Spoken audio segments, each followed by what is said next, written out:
Nice. That might be from his phone. No, you're good. It's from the system. It's from the system.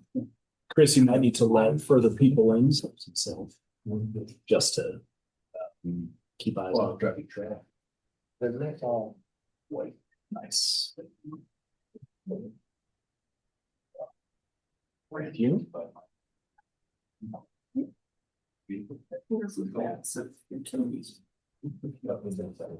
Yeah. Just cookies. Is there a way to get out to that camera? So we see Chris's neck right now. I have to.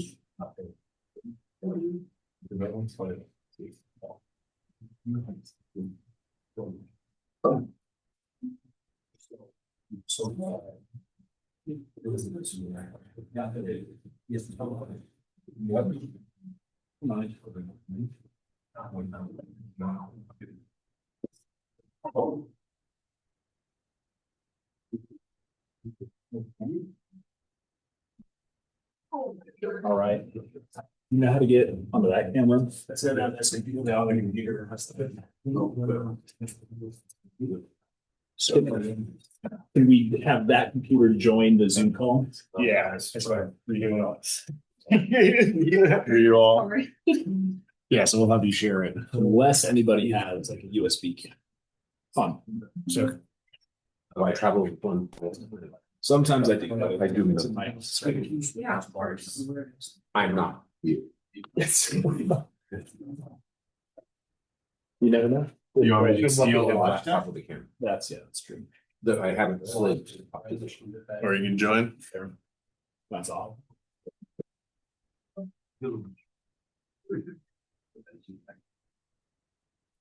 Okay, well, while we're dealing with IT stuff, how's everybody doing tonight? Hello. Good. Great. Oh, what's up? Great. Bob's got food. I don't want to do introductions unless you'd like me to do them. I'm happy to. Thank you all for joining us at Fundamentals Lighting 2026. We should hopefully get you out of here before 8 p.m. That is our scheduled time currently. We have 10 sessions. I think it's actually 7 sessions, but 10 modules for the course, 4 really wonderful instructors, one of which who can't be here tonight. Her name is Lisa Bartlett at AKLD, sorry, too many letters. She's really lovely, really wonderful. She'll be at the last session doing interior, exterior lighting more than you could ever want to know about cool lighting. And I'll let the other instructors introduce themselves. Start. You're standing. Take it away, Chris.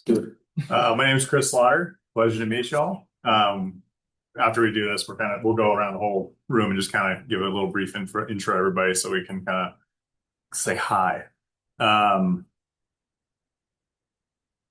skinny went to CU, went and did lighting design at LDNA in Los Angeles for like 3 years until the economy went, and then joined Acuity Brands for 10 years, did research and development on light fixtures there and control protocols. After that, I joined a sales rep, which was Visual Interest, which is a competitor to MH. Microphone on? Did that for, I'm not muted. Okay. No. Johnny, can you hear me? Yes, I can. Can you hear me, Johnny? Yes, I can. I can't I hear can hear Johnny. you. Okay. Thanks, Carrie. If I'm not talking loud enough, just let me know, team, on the Zoomies. And where was I? So I did the sales rep thing for 5 years. 2 years ago, I joined a software startup called Parspec. They mainly do like submittals and quotations and random stuff for the construction industry. Been doing that. So my background in education was computer science and architectural engineering with an emphasis in illumination engineering. And they told me to leave eventually. Right? They were like, "You're here for 5 years, please go. You're not doing a PhD, leave." Which I was not interested in a PhD at the time. That's the gist. If I'm an expert in one thing, it's probably lighting. And I know a lot of random crap about a lot of other random crap that's mostly not useful and that my daughter likes to tell me is not useful. I got an 8-year-old daughter. Anybody else has kids? She likes to act like she's going on 14 and can't tell me enough how she wants to be a teenager. And I'm like, I'm gonna make you get a job and you're gonna eat those words. And I got a 5-year-old son and like to do outdoors and stuff. That's about it. I'll be doing like the intro, daylighting, luminaires, and I think the review, if I'm not mistaken, which will be the last day on the sprint finish. Nice. Cycle over, get close to your microphone. I'm Carl Canfield. Nice to see everyone. I will be teaching the controls and the energy code and standards modules kind of towards the end. I also went to CU Boulder. Then I did a stint in energy services, doing like energy performance contracting, walked a bunch of buildings, set a bunch of proposals in, won very little business, but I was in my 20s, so not on me. Then I went to electrical design for a few years after that, and then jumped over to the dark side as a rep, focusing on lighting controls and lighting control sales. And so that brings us to today. I'm over at the lighting agency doing control sales for them. And it's all great. So nice to meet you all. Turn it over to Mr. Bob Hawkins here. Howdy, I'm Bob Hawkins. I'll be teaching two different sections of the class. One about light sources, of which I have an in-depth knowledge of old light sources, which really helps out for something like that. Because many of you might not have seen some of those, and yet you will probably come across them as you go through your life in lighting, right? And then also the photometry calculation sort of stuff, which will pull together lots of the other terms that you'll hear along the way, like intensity and lumens and foot candles and all that kind of thing, right? Those are the vernacular for lighting. You will be learning all those things. This man will be teaching you a lot. I will be helping put some of that stuff together as to, how it all happens, right? My background is I am a CU graduate, right? That's 3 for 3. Go CU, right? Make symbols and stuff. And graduated well before these guys. I went out to the West Coast to work for some lighting manufacturers. So I worked for one for about 3.5 years. Then I went to work for another one from outdoor lighting, which was kind of a very specific sort of thing. And then I worked for a premier indoor lighting company that did amazing stuff like bounce light off a ceiling. Is that Fearless? It was. Yeah, very, very cool, right? And then my old company wanted me back in another fashion. So I went back to manage the lighting lab there and dabble in optic design. I wasn't very good at it until the owner of another rep firm here in town, you've heard about a couple of them. Ours is the lighting agency. That's where he works too. The owner of that agency came out to California shortly after open heart surgery and going blind from it.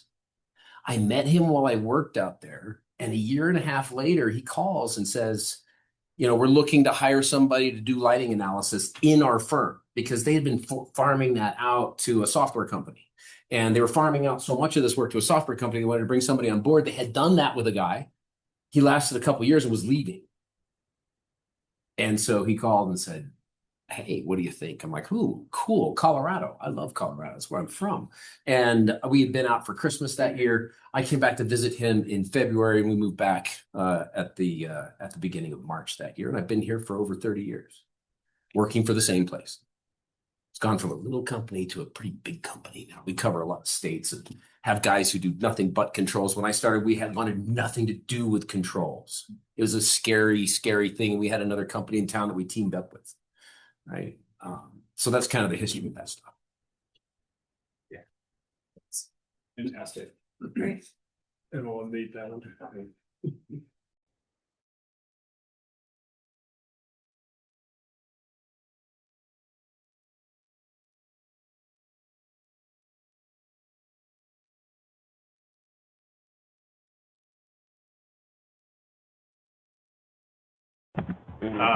Would you mind kind of just giving me your name, what your role is, and kind of just give me a 30-second why you're here, what you want to get out of this class?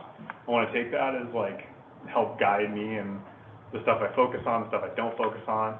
If you don't care about physics, right, we'll sort of glide through the physics, if you will. And if people are really into physics, we can spend more time on physics, right? So that's kind of the stuff. And then we'll go with, what is your favorite? The first thing that came to mind was bug. Okay, what's your favorite bug? That's it. Real quick, can you guys still hear us online? Johnny, Carrie? Yes. Yes. Cool. Okay. There we go. Incredible. I tell you what, let's start with Johnny, since he was the first on the Zoom. Then we'll go to Carrie, and then we'll continue around here. Does that work? Yep. All right, Johnny, could you hear all that request? Yes. Yeah, so my name is Johnny McConville. I'm with MH Companies. I got hired on in January. In my background, I was a residential electrician for a few years. And then I wanted to switch sides, so got the ball rolling with MH. And yeah, I'm just really excited to learn as much about lighting as I can. It's exciting to see all the other side to it. And my favorite bug is a praying mantis. I knew that was going to come up pretty quick. Yeah, I like to get eaten by my spouse. Carrie, you're up. Hello, everyone. I'm Carrie Luther. I'll come on camera so everyone can just see me real quick. Hello, I'm just got to my hotel room here in Denver, so I couldn't make it there. But it's nice to meet you all. I'm with Cooper Lighting. I am the Mountain West Regional Specification Sales Manager, and I'm based in Phoenix. I am taking Andrew Lindstrom's position, if you know him.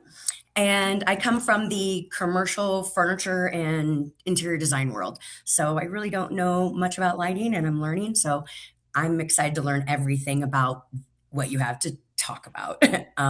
My favorite bug is a firefly. I grew up in Iowa, and we had tons of fireflies. And I see they're not around anymore. I love them. I used to chase fireflies in my great-grandmother's in Dubuque. Right by Yeah. Mississippi. Good memory. All right, you're up. All right, I'm Brian Majoris. I'm an architect with Davis Partnership. Okay. I guess I'm here because we no longer have a lighting studio. I've always had an interest in lighting, and I'm going to see if I can kind of fill that role a little bit more. I don't really like bugs, but I guess if I had to choose one, I would say a cricket. Nice. You know, good. They're very informative, right? Yeah. Hi, everyone. My name is Dominic Tesseri. I actually am a lighting rep. I rep for Minka and Calco, Allegri, and a couple of other manufacturers with Rick and Julie. We have a very small firm, but just started about a month ago. A little bit seasoned to the lighting industry, I guess. Prior to becoming a rep, I actually am the only one who can fix an old Casablanca fan in the state of Colorado, if anyone has ever heard of those. But yeah, super excited to be here. And, you know, with being a rep, I need a little bit more knowledge on more of the details that we will need out in the field, especially with working with a lot of architects and people like that. So I also am not a huge fan of bugs, but I would say a ladybug.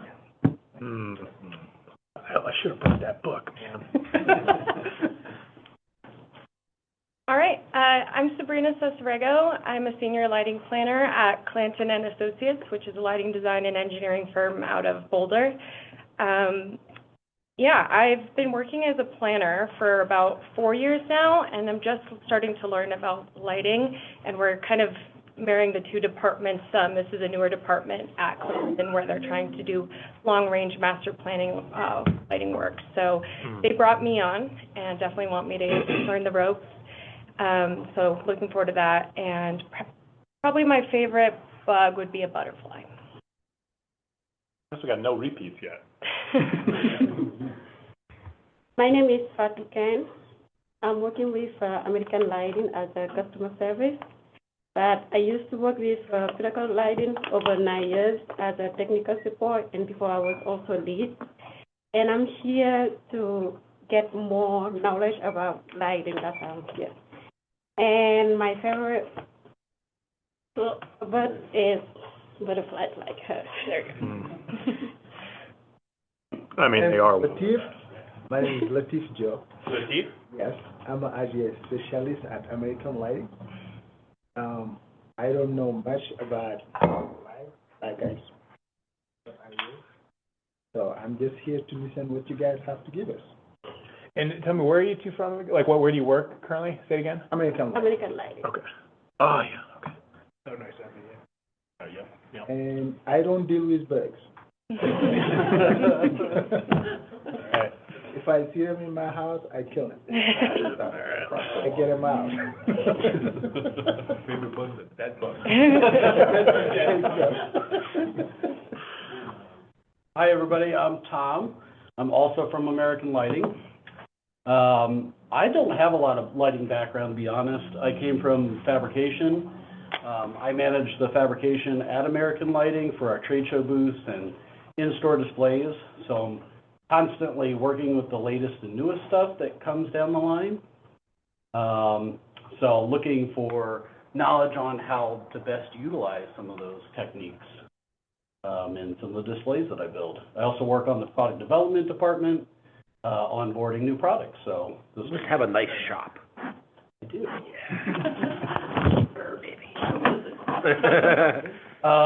Bugs, probably a scorpion. Okay. I'm Nick. I'm also with American Lighting. That's 4 of us here with the same company.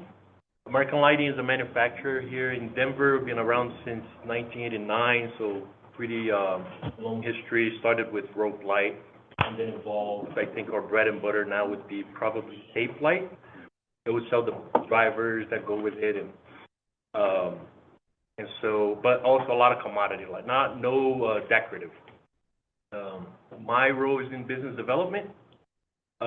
We have a few different brands, so in terms of knowledge for this course, we do get into controls a lot with, so we cater to integrators through one of our brands, and how it all integrates with Core and Barrow and all of the big guys, but also basic commodity downlights with the American Lighting brand. We also have a seasonal lighting division, which is holiday stuff. So a variety of different things in our portfolio. But yeah, my role in business development, I guess, is just knowing what I'm talking about when I'm pitching the product to a customer so that we can, right fit what they need, and just knowing your stuff, right? I think I covered it all. Bug, ants, I like ants. How much they can carry and how organized they are. I thought this bug thing was kind of weird at first, but it's actually pretty cool. Thank you. Yep. I'm Peter. I work for MH. I'm here to lock the door behind everyone. You gonna learn something? Huh? Are you gonna learn something? I'm gonna sit in and learn something. Okay. While I'm here. What do you think you're gonna learn? I need to call out Johnny. He owes me $10 for the March Madness bracket. Okay. He's gonna learn whether Johnny pays up. That's what he's learn if he. But yeah, I'm here. Definitely gonna have you all here. So I appreciate you guys coming out, and if you guys need anything, let me know. So. What's your favorite bird? I was gonna go with. I'm gonna go with the crawfish. Extend the meaning of the bug. Flamingo.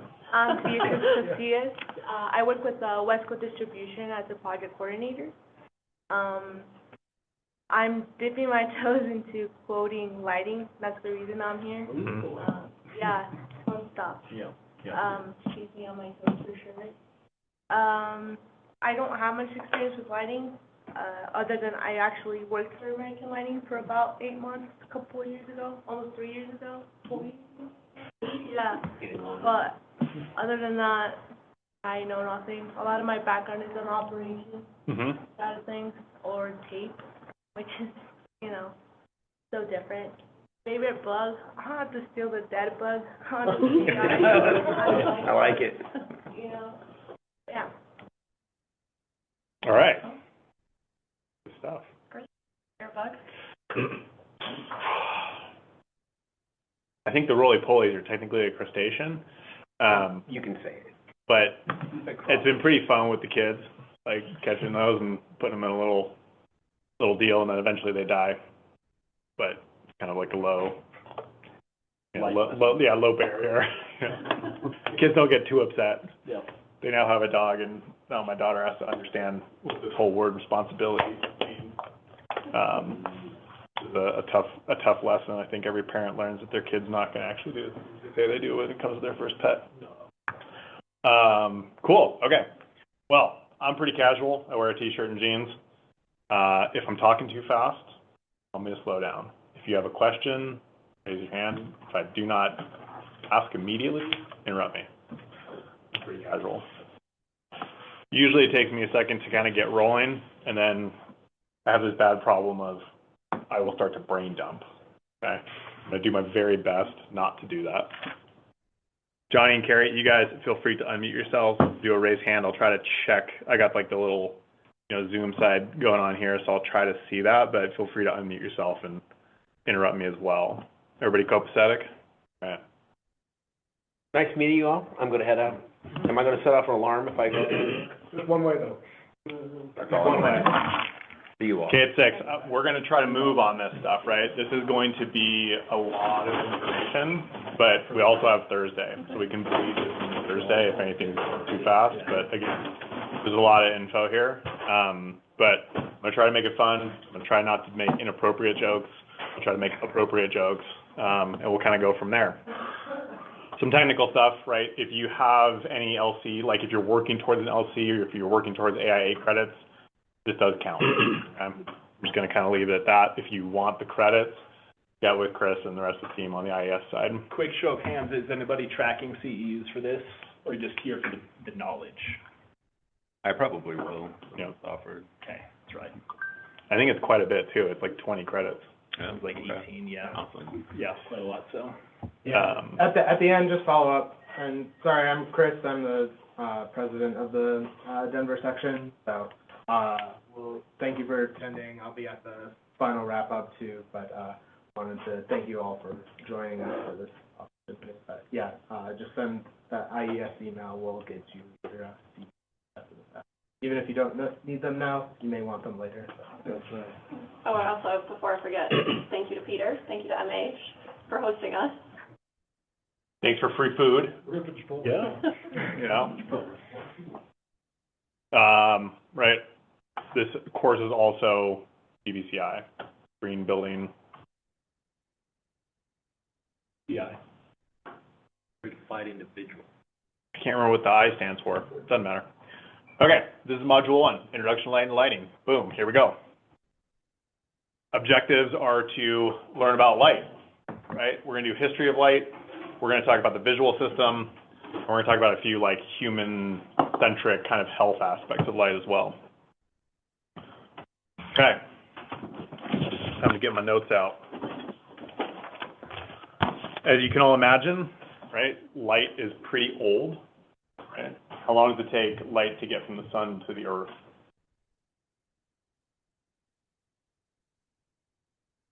Let me guess. No. Okay, well, we'll leave it for later. We'll do some math and try to figure out how far away the sun is, and then we'll take the speed of light, and then we'll try to do some math in our heads and see if we can get there. I'm just gonna like jump around, right? Like, how long has light been traveling from other stars to Earth? Like when we look up at the sky. Trillions of years. Trillions of years, right? Is that concept familiar that like light travels, right? And what we're looking at is kind of like a snapshot of what something else happened a long time ago. Kind of weird concept. One of the things that kind of got me into lighting was like the art and the science. But light's pretty old, right? And so you're talking the vast majority of time that we've had architecture, that we've been building stuff, we did not have electric light sources. Daylight was the light source. Daylight is still probably, in my opinion, one of the best light sources you can have, right?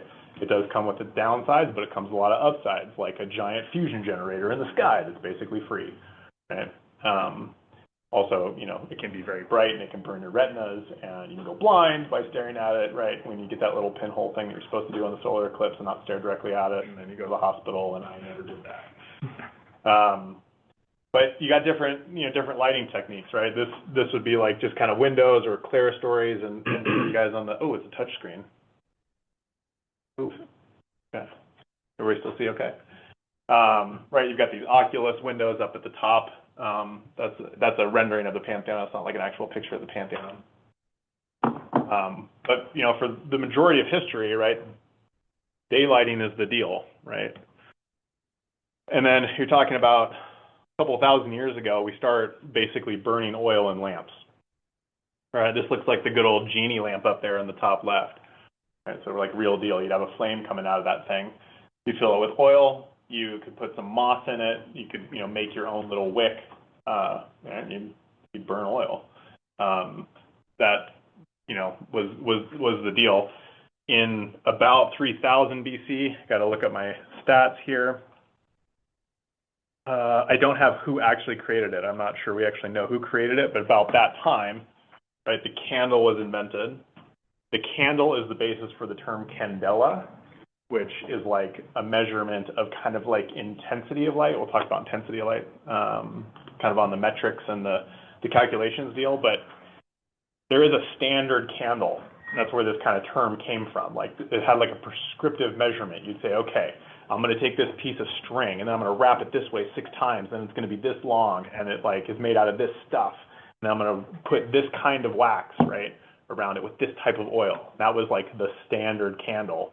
That's kind of like your first, in the lighting world, that's your first like standard measurement kind of thing, right? We've all got like a yardstick or like a, you know, a meter stick, or if you go over to like NIST, they've got like kilograms and like atomic clocks, right? And those kilograms are like, that's the basis of the measurement, right? All of our measurements have some sort of basis of physical reality, right? Like the foot was like literally some dude's foot in Britain. Go figure. Fast forward about 2,000 years, now you start to see essentially the first forms of like fuel lanterns, right? Kerosene was the first one, but we still use basically kerosene and white gas today, right? Does anybody go camping? You got those little jet boil things or whatever, you light your tent on fire. Does anybody actually lit one of those in their tent? They say not to, right? It's like right on the can, like do not light in your tent. Kind of guideline. Yeah, you light that thing up. You know, you really don't want to be like 1,000 miles from home and like light your tent on fire. So, right, this stuff is like super fuel, right? We're not burning oil anymore. We're burning refined stuff. But again, now we're still burning things, right? And even when we go to the argon lamps, this was being fueled by like pumped gas, right? And then when you go into the decorative gas lighting, if you look at this on the bottom right team that's on the Zoom link, this is a gas pipe, right? So the gas came from either the ceiling on this chandelier and it was actually piped, and someone would have to go and light that stuff every night, right? And that's how you do that. So it's actually piped with gas. They had valves on the chandelier, but you'd have your home piped with gas, kind of like we do now, but you know, more difficult. And you can see like the time difference, right, between 900 BC and 1780. Like we basically burned fuel for a long time. And then you get some like better kind of lamp technology. See if I missed anything really good here. A couple of good names in here, but you guys can look that up, or you can ask your favorite LLM. There's a fun fact. Okay, the Saturn V rocket, which before the SpaceX stuff was the heaviest payload, right? That was like the big boy that shot stuff up into space, like for either huge satellites or going to the moon. Use a type of fuel called RP1, which is basically refined kerosene. We're still burning kerosene, what, a couple thousand years later and launching stuff into space with it. So that's fun. The Russians were very into kerosene, right? A lot of their stuff was on rocket propellant number 1, which is a form of kerosene. Let's see. So we're starting over there like mid-1800s, right, where we've got these gas street lights. Okay, same deal, right? Those gas street lights were basically like steel poles that were piped with gas, right? Either, you know, I don't think it was natural gas, but we're talking combustible gases that are being piped through the streets, underneath the streets, come up in the street lights, and somebody goes around. What was the name for that person? Went and lit the street lights at night. Anybody remember? it used to be a Google search. Now it's an Ask an LLM search. I can't remember. Carrie, Johnny, either of you guys remember? You got a computer, supercomputer in front of you. Okay, anyways. The lamplighter? I don't know, so find out. Can't remember. So right before the turn of the 20th century, right, we basically start to get the filament lamps coming around, right? So we're talking about incandescent as the first one. There's the Edison and Westinghouse argument. I can't remember who actually invented it first, right? But it was about that same time. Now what we're starting to do is use electricity to take a filament, right, which is wound, and we used to have these things still. Now we make the LEDs look like them because nostalgia, probably. But we're putting electric current through it, right? So you can see there, like, the exterior arc lamps. Lamplighter is what they called them. Is that what you said? Mm-hmm. Jeez. Okay, 10 points. Figured it was very obvious. Yeah. Welcome to, what's the show? The points don't matter. Everybody wins. Yep. What is it? Who's Lines Anyways. That's a great show. Okay. And we keep doing that for a while, right? And so the tungsten filament in the, kind of 1915, 1910 area, the tungsten filament is just an improved incandescent, and we'll talk about the sources more. And then we starting to get into what's called discharge lamps. So like people have still seen the fluorescent lamps, right? Like you've gone and there's still some fluorescent lamps around there. A lot of them have been replaced by LEDs, but you still got them. So that's kind of the area right here in like the 1930s, 1940s. And it actually went all the way up here to the 1980s where the CFLs, right? The little curly hues that are in the hotel that when you turn the lights on in the bathroom, it's like green. You look at yourself and you're like, that's gross. That's how I feel at least. So that lasted for a long time, right? And you can see like for 100 years, we still kind of did this stuff where we're like improving the same base idea of technology. Like I have a gas, I'm running electricity through it. I have a piece of metal that I'm running electricity through it and it burns, literally. And that's the MR16, the halogen, right? And the metal halide and the high pressure sodium, those are also gas discharge lamps. That was it. And then eventually we get to LED lamps, which is basically everything these days. And that's fundamentally different, right? That's silicon. That's what is the term I'm looking for? A solid state kind of light source that works on totally different principles. Good stuff there. Okay, pop quiz. What is a black light? Ultraviolet. Yep. You know which part of the ultraviolet? We'll get there in spectrums. What's its technology based off of? Which one of these? Gas. Yep. Which one? Fluorescent. Nice. Very good. 15 points. He's in the lead. Right. Okay. Right. All of these things are gone, essentially. I think there's still some people that are holding on to incandescent lights because of whatever. But I mean, incandescent lights are great, and we've actually built LEDs to mimic that functionality. They're very soft. They don't flicker.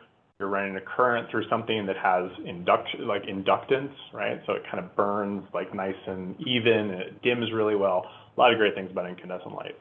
We just made something way more complicated, which is LEDs, and then we tried to make it look like incandescent lights because we liked that thing that just happened to work out the way that was natural. So that's kind of cool. Right? Like things that burn as opposed to LEDs are more like the sun, right? The sun burns stuff and it gets like a nice even spectrum. Or things that burn tend to have like nicer spectrums, but we'll talk about that in a bit too. I meant to bring this book. I have this book. It's a great book. And I'm not sure that it's in print anymore, but it's a good history stuff. Like I think you can probably find most of the stuff online too.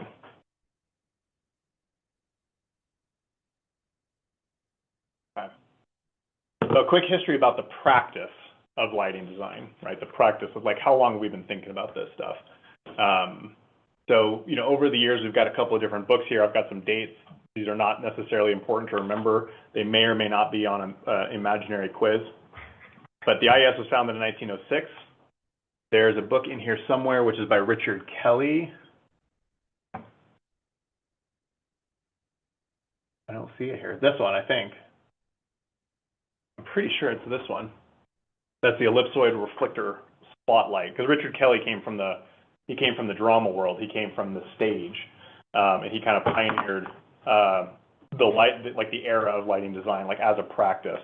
And then the first handbook, which is this one right here, kind of in the middle there, 1947 as it says, and Stanley McCandless started to standardize stage lighting in the 1950s. That is actually this one. My apologies. So if we really think about this, like, we're still only at about 100 years. Which is really not that long in kind of like the grand scheme of things, right? Arguably, things like software engineering, AI engineering, those are even newer, right? But this is still, you know, a relatively like kind of, you know, young practice.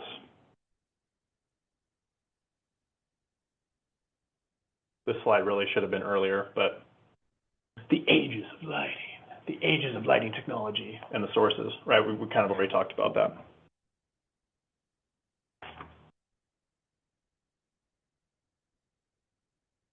Kind of an interesting slide here.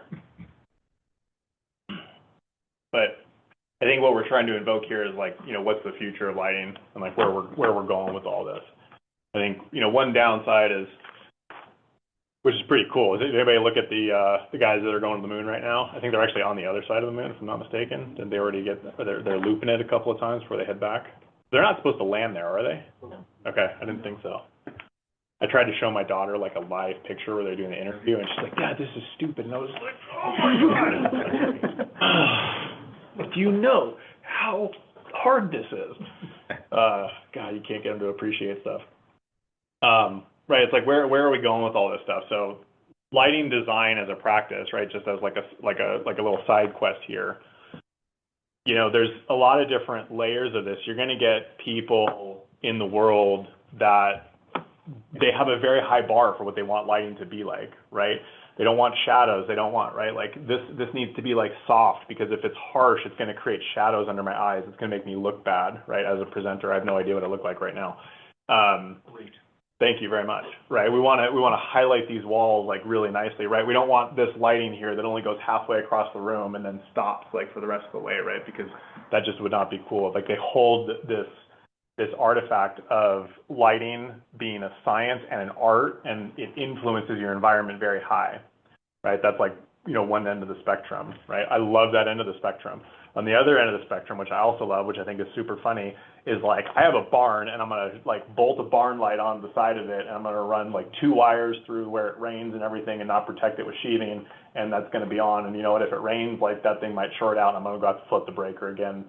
And that is my wife's great-grandfather's homestead, where I went up there one day and I like looked at how he'd wired this thing and I was like, oh, this is really dangerous, you know, and it's probably been that way for 30 years.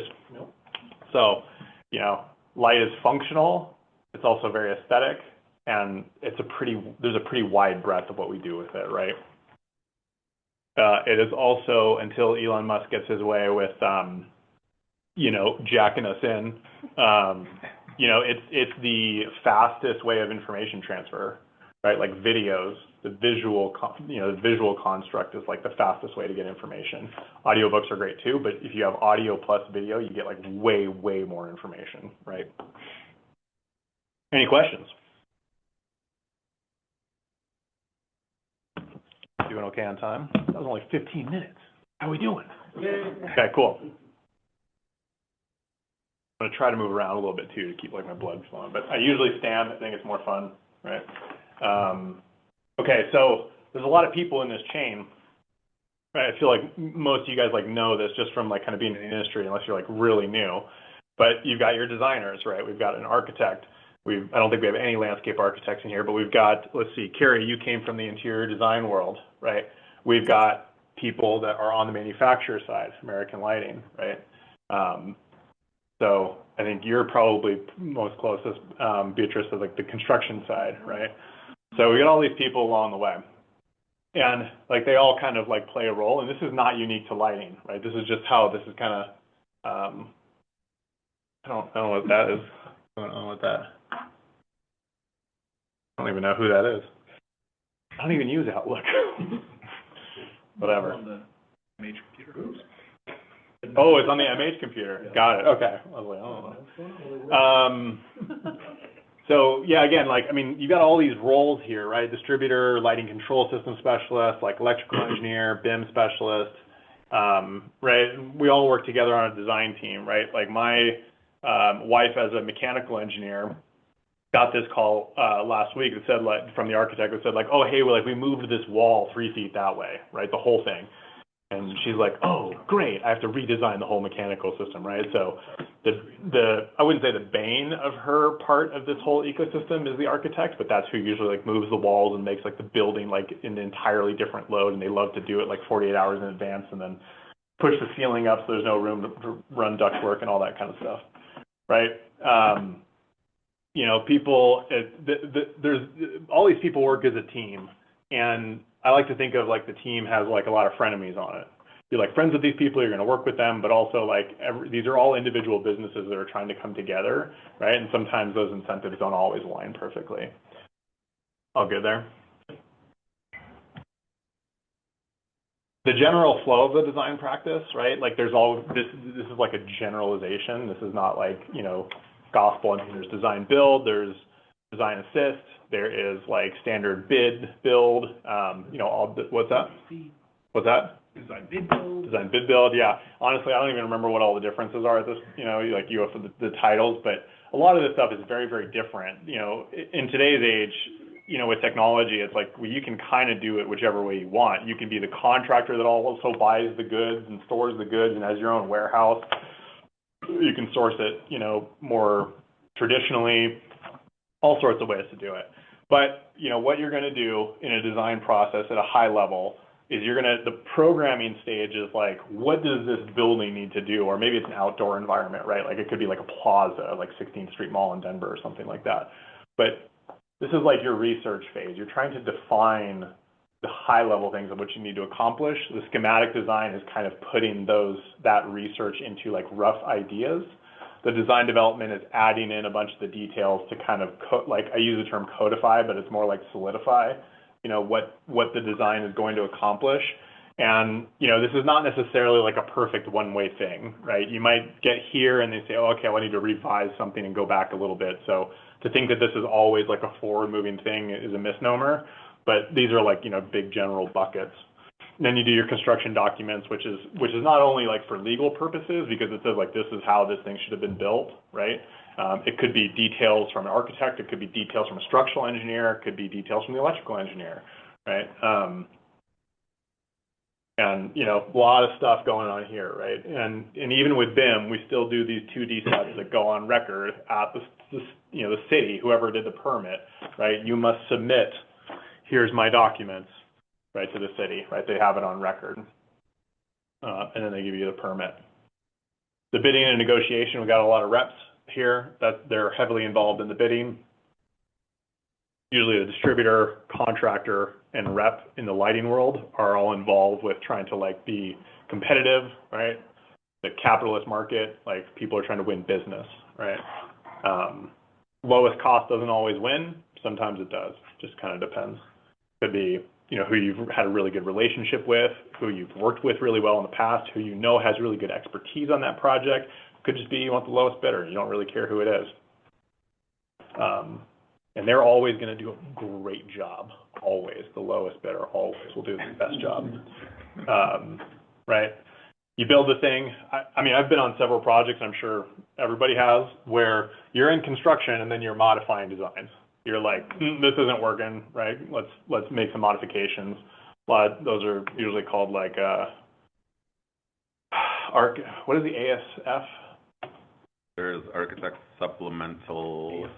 ASIs, thank you very much. There's ASIs, RFIs, like these kinds of things are kind of like more, you know, they're a paper trail of like what's going to happen and making a systematic way of making changes during construction. Then you put the people in there and they do stuff. The last big project I worked on at VI was the flight training center for United, right? And that was like a really cool occupant space because they got to go in there and like all these people are going into flight simulators. Flight simulators are like way more expensive than the building. I don't know how much they were, but like a lot. And You know, they're huge. They're like the size of this room, you know, about half the size of this room legitimately. That's like the thing that moves, right? Like when you're in Disney and you like walk into that thing and then the whole thing like it's a hydraulics and then you're like, yeah, Star Wars, yeah. Right? And that's basically what they have, you know, 10 of at the Flight Training Center. But that was like one of my favorite like occupancy things because it just felt like so real. It was such like a cool project. Is that the one on Quebec? That's the one you're talking about? Okay. Yeah. The new one? It's not the one near the airport. It's the one that's like on building H or something like that. I don't know. Yeah, but I'm pretty sure it's off Quebec. Okay. It's across the street. It's at their campus off Quebec, yes. Okay. Nice.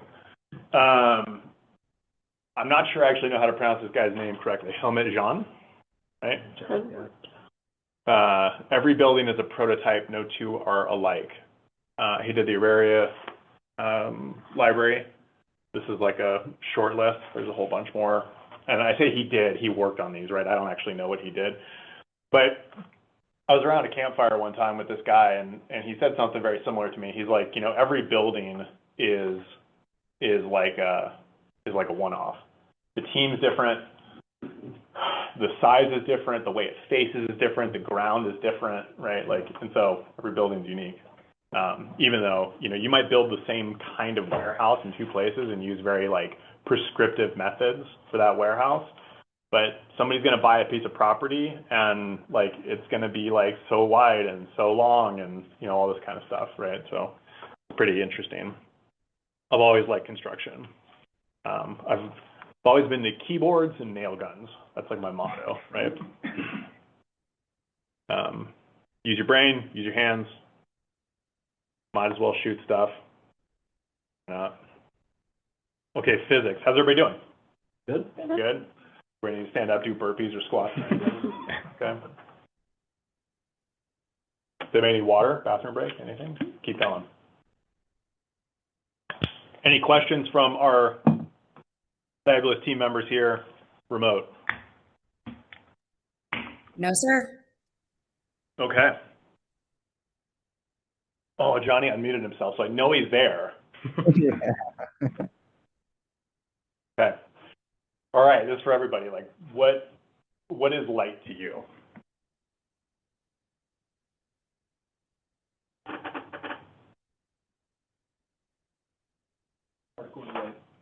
Okay. Safety. Safety. Hope. Hope? Oh, geez, buddy. Give it to me.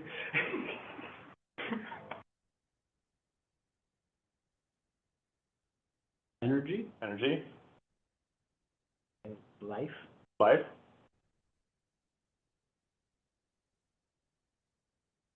Fireflies. It came back around. Lasers. I did. It came back around. That was totally not intended. Cool. So we've got like things about like emotions. We've got things about like biology. We've got things about physics, right? It's kind of interesting. Like that's one of the reasons I liked it was that it's not like this one thing. It's kind of different to everybody. And I think the other thing that I really liked about it was that it elicited these memories, right? Like I think, you know, Carrie brought up being from Iowa, thinking about fireflies, right? Like this phenomenon that these things can create light just because they feel like it. I'm sure there's another reason, right? But it's like they can do it, so why not? Like it's pretty magical. Like the aurora borealis is like something that everybody like wants to see, right? It's in the news. It's this cool phenomenon that really we only experience as light, right?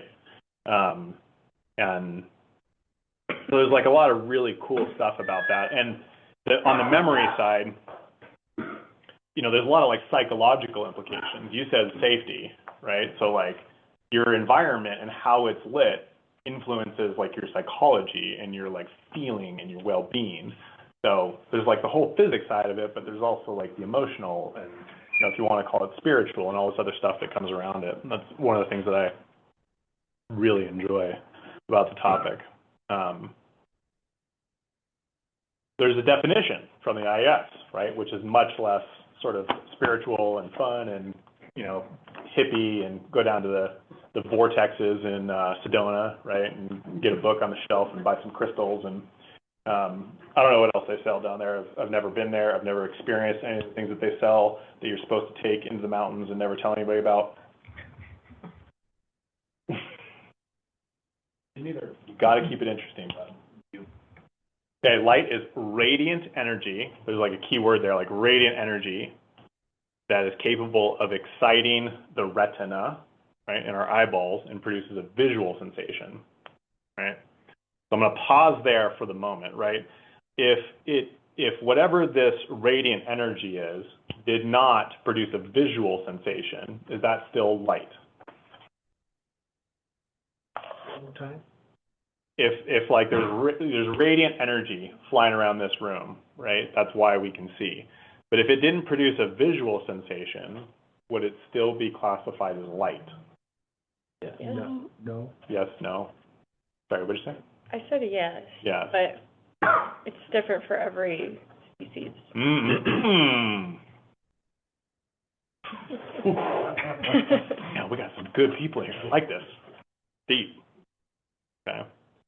I have a great presentation on light for different species. It's not in here because this is the course, like, I've actually modified this presentation a little bit, but I have a great one on color that has a lot of jokes in it.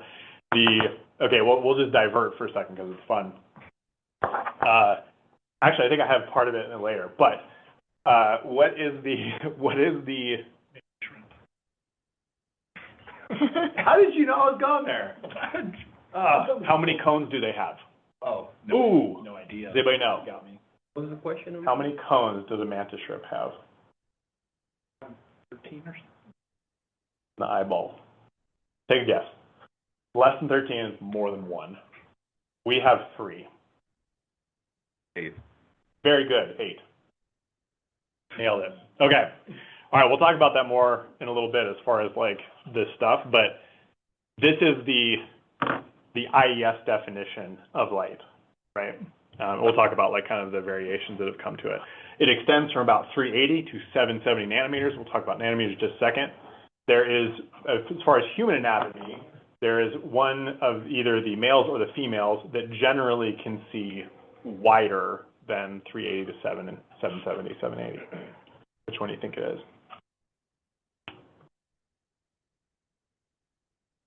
Females. Survey says 2 females.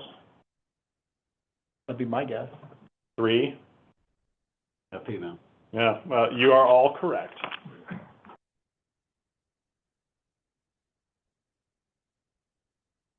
Let's see if there's any other fun stuff I want to talk about there. Okay, we'll leave some of that stuff for later. Okay. Light travels in a straight line at 186,000 miles per hour. It's actually 300,000 kilometers per second. The more accurate one. I think there's a little bit of rounding on there, but very, very good. Now here was the thing that I should have asked the pop quiz about before, but how long does it take light to get from the sun to Earth? 8 minutes. 8 minutes. What if you're on the dark side of the Earth?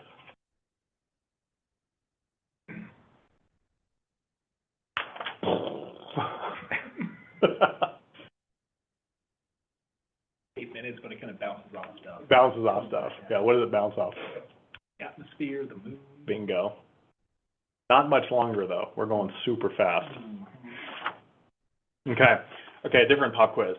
Right, so light travels in a straight line at 300 kilometers per second. Where does it do that?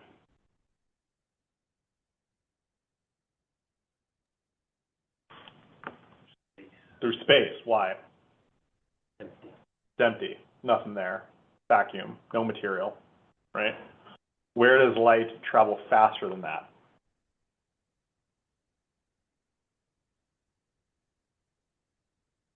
These are fun questions, huh? Water. Close. You don't know the answer, it's all good. Nowhere. Right? That is the fastest it travels. Okay. Where does it travel slower? In water. In water. What about in air? Yes. Human air? Is there another kind of air? Humid. Oh, humid air. Yeah, sure. Yeah. But what about non-humid air? Relative. It's relative. Now we're getting into relativity already. We just started. It'd travel faster, wouldn't it? Travel slower. With less humid air? In less humid air, it will travel faster. Is that what you said? Yes. Yeah, because why? Because there's not enough, or there's no humidity to block it up. Right. What does humidity do to air? Makes it more dense. Bingo. Nice. 12.5 points. How? So light does travel slower in denser materials. You can put it in water. You can put it in plastic, right? And it'll travel slower. Okay. So now we're sort of getting into the physics stuff. Is everybody doing okay with the physics? Like, are we having fun so far on this stuff? This is like one of my favorite topics. So we measure light primarily via wavelength, right? And wavelength is the reciprocal of frequency. So like if I increase the frequency of light, right, the wavelength, right, will basically do this, right? It'll go faster, right, as far as its oscillations go. And so the wavelength is like how long it takes one wave of light to crest and then crest again. And so again, the wavelength is like right here. For those on the Zoom, it's kind of like the top of the crest. But you can also measure from the bottom of the crest to the bottom of the crest. Everybody remember like sine waves and cosine waves and all that jazz? Same deal. We measure it in nanometers, okay?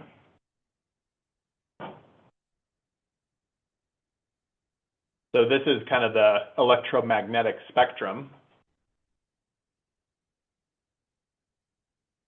And like way over here, we've got radio waves on the right. So you can see here the unit here is meters, right? Lambda is the Greek letter for wavelength, and this is in meters, right?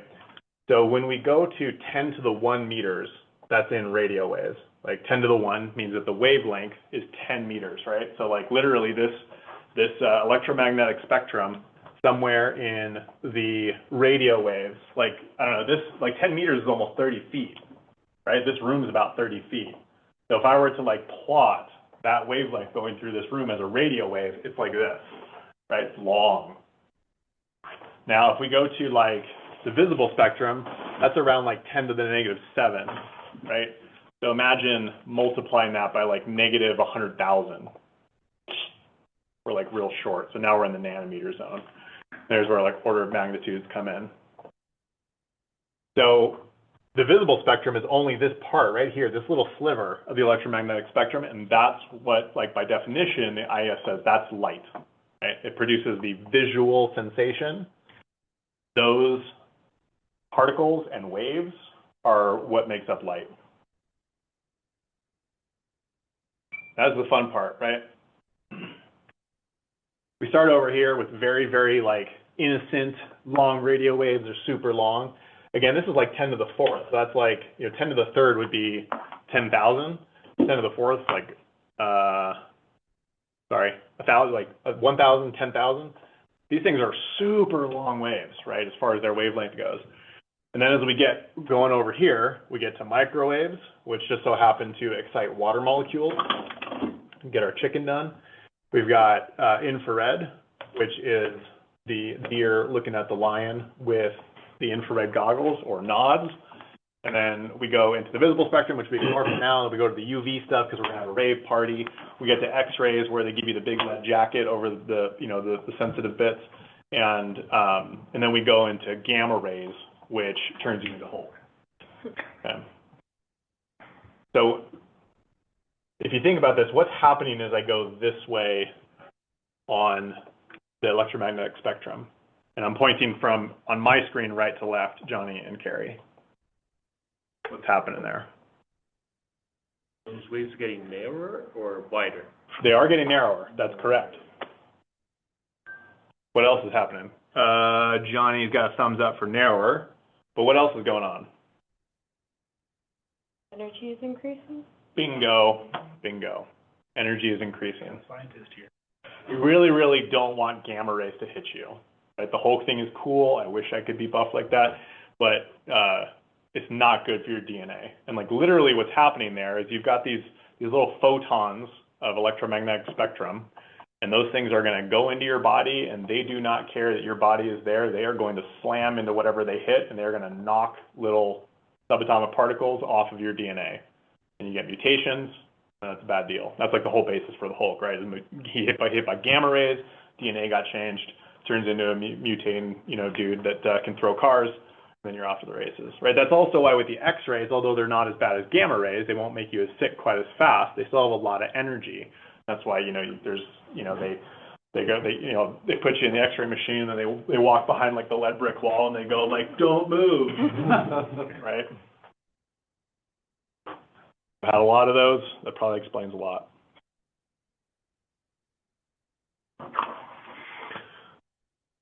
Okay, so how does light get generated? Okay, so does everybody remember this kind of view from either like chemistry or something around those days? This is like kind of like a simplified view of like the atom, right? And in this atom, you got a nucleus, it's got protons and neutrons, and you got electrons that go around it in this orbit. Okay? These numbers here are different energy levels, right? They drop to lower orbits. That's correct. Just like this. Yep. So sorry, I got to like redo the physics and the chemistry, right? So if the electron is out here farther away from the nucleus, it basically means it has more energy, right? It's able to stay farther away from the thing that's attracting it. And like when I went through chemistry, or whatever I learned this stuff, I used to think that like the electron like only lived in these rings, right? That's kind of a misnomer, but in general, there are energy levels, there are discrete energy levels that electrons like to like find their way to and kind of chill there. They're like, yeah, this is good. This is like the beach on Bora Bora, or, and that's maybe like low energy level. I'm just chilling. Or there's like the dude that's like skydiving, off of a mountain with a squirrel suit on, and he's like, yeah, this is where I belong. So there's like very different electrons out there, just like there's very different people. Now, what happens when I'm talking Carrie and Johnny here on the right view? When an electron drops from one ring of high energy to lower energy, we've got this old physics deal that energy is not created nor destroyed. Does everybody remember that one? So that energy's got to go somewhere. Where it goes is a photon, right? So that's where the energy goes. And that energy, like light, is energy. So in these atoms, when the electrons drop, they emit subatomic particles, which is what a photon is, right? And that's how we get light. So this is happening a bunch, right? Any questions on that one? That's a fairly complicated topic. Right? Then we start to put that into sources, and then, right? Hopefully not reality. They used to call that non-passively failing when a metal halide would explode. That was a real deal. Non-passively fail. Concerned look. All good? Yeah. Flashbacks from high school. Yeah, me too. I know, right? Okay, well, this one will really blow your cookie. Okay, this is how it really is. So you've got these orbitals, right? And you can see that s orbital over there. This false color diagram here is the probability of where an electron will be in an actual atom, right? So it's not rings, probabilities. Now we're getting into quantum electrodynamics. Yeah. I don't even really understand this stuff. Okay. There's a really good book by a guy named Richard Feynman, who is also one of the most fantastic people to watch on YouTube. He's dead. He was a professor at, I think, Caltech, if I'm not mistaken. He has these really fantastic, little interview sessions where he sits in a chair and people ask him really weird questions, and he'll give you this really interesting example, tell you what's actually going on when you stretch a rubber band. Super fascinating. Sit down with a cocktail, listen to some Richard Feynman. It's a good time. What's his name? Richard Feynman, Feynman.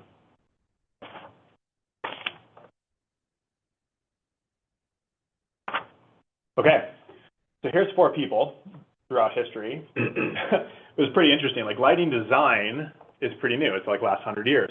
These dudes have been thinking about light for a long time. Let me make sure I've got the people on this correct, because I have my notes here. Okay, so on the left was Descartes.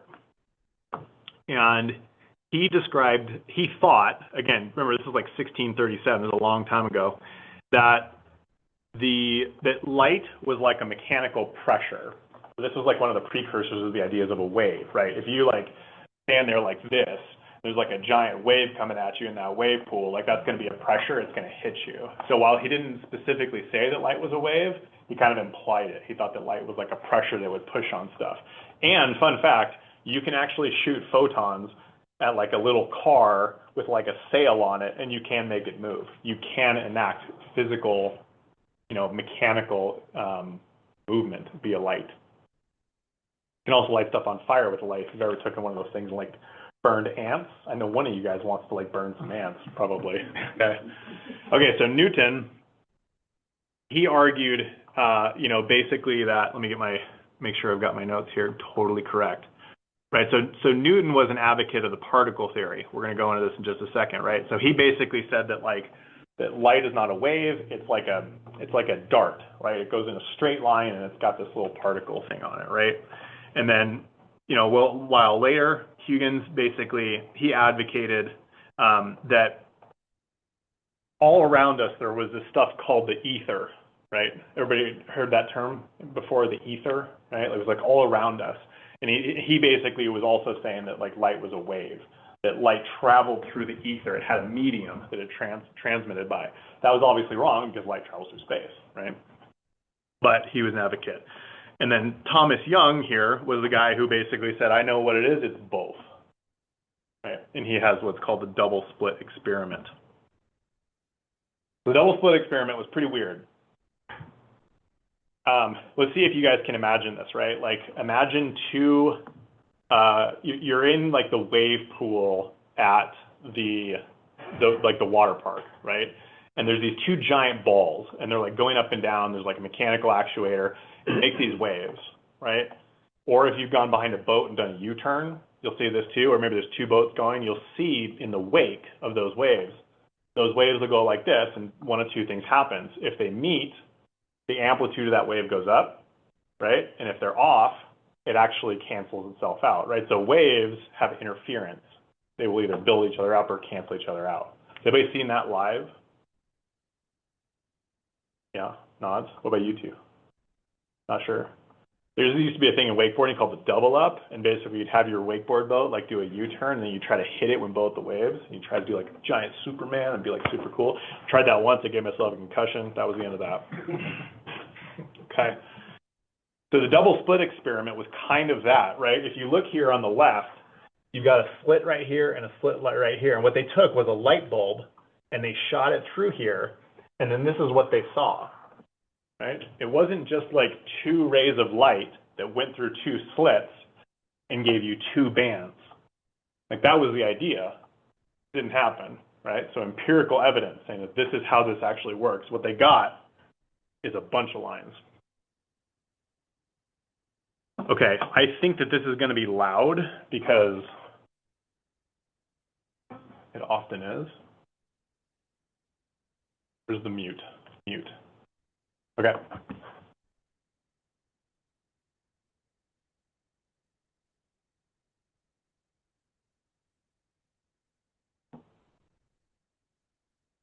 Okay, it's not so loud. Okay. So here's the light source, right? It's shooting photons through these two little splits. If it was a particle, right, you'd expect there to just be two lines, right? And if light was a wave, right, you get these two waves that propagate through the slits. And then this is the interference pattern that's caused by those slits. And that's what actually happens. You get these slits with differing densities.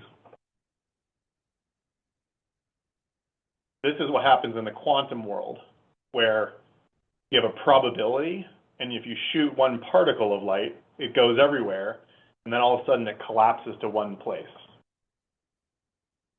Right? You do this over and over again, you'll get a bunch of hits. Right? And in reality, that's what you get. You get what looks like a wave, right? And you get bigger densities at certain places. Right? when you go and try to observe this stuff, this is very strange, but what they're illustrating here is if you put an observer and you try to see this stuff, you'll actually see the photon go through one slit or the other. But the weird part about it is that one photon you saw going through that split might end up over here, right? It's very difficult for them to tell.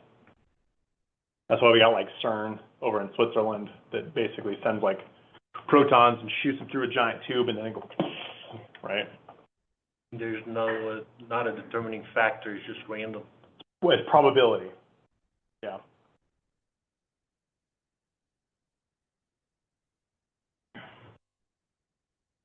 Okay, a little bit of summary on the physics, right? Light is electromagnetic radiation that enables vision, aka elicits a response in our retina. Our retinas are responsible for the vision. And for IES, we classify this as what the humans see in general, about 380 to 780, 770. And like you said, shorter wavelengths, aka which colors are shorter wavelengths? Your reds and your blue, or your reds and your lighter colors, right? Lighter colors? I'm not sure. What's a lighter color? Yellow. Warmer. Warmer? Yeah, like yellows, reds? Okay. What do you think, Peter? Well, ultraviolet. Yep. When you're at a higher frequency. Yep. You're farther down the light spectrum. Yep. On the left side of visible light, so. Yep. It'll be a error band. Yep, and it's also got more energy. Yeah. And what colors are close, as far as a perception goes, are close to UV? Ultraviolet is one thing, violet. Violet. Violet would be close, aka purples. Purples, blues, those have the more energy. Right, we won't worry about the particle and wave too much, right? Does anybody understand that stuff? Curious. Yeah, mostly? I don't really, right? I totally accept that that's the reality, but like it's very hard to intuit that kind of thing, right? So then where does DC and AC come? Those are electric, not that would be like electricity, but we can talk about that if you want. This would be waves, electromagnetic waves. Those things are definitely related. And so ultraviolet infrared can affect our environment and impact our health, right? So IR, like, does anybody know like the sensation you get when you get like a lot of IR? Warm. Warm, right? What's a good source of IR? Sun and other things that burn. Candles. Fires, candles, yeah, all that stuff, right? So if I put my hand up here, right, this is kind of an interesting thought experiment. Am I feeling IR or am I feeling visible light that warms up my hand? Mostly IR, right? Infrared. Infrared gives most of the heat. And then UV, right? Is everybody seeing UVA, UVB on sunscreen? Right? Those are trying to protect us from ultraviolet light, which carries bingo, right? Again, see all this stuff's kind of like coming together a little bit. Okay. Any questions? We're doing pretty good. That's like half, and it is 6:50. Do you guys want to take a bathroom break? You want water? No issues, right? You want to talk about AC and DC electrical stuff? It's kind of confusing because then if DC and AC is a wave, but you said it's energy, what does that have anything to do with like the outcome of it? Yeah. Okay, so AC, everybody familiar with alternating current, right, versus direct current, right? If you measure direct current, we don't have a whiteboard here, measure direct current and you graph it, what are you graphing? Yeah, line. But like what's on the y-axis? Like what's on the vertical axis? It's in the name. Current. How much current, right? Current, direct current, static, all the way through, right? And on this axis, it's time, right? The x-axis is time.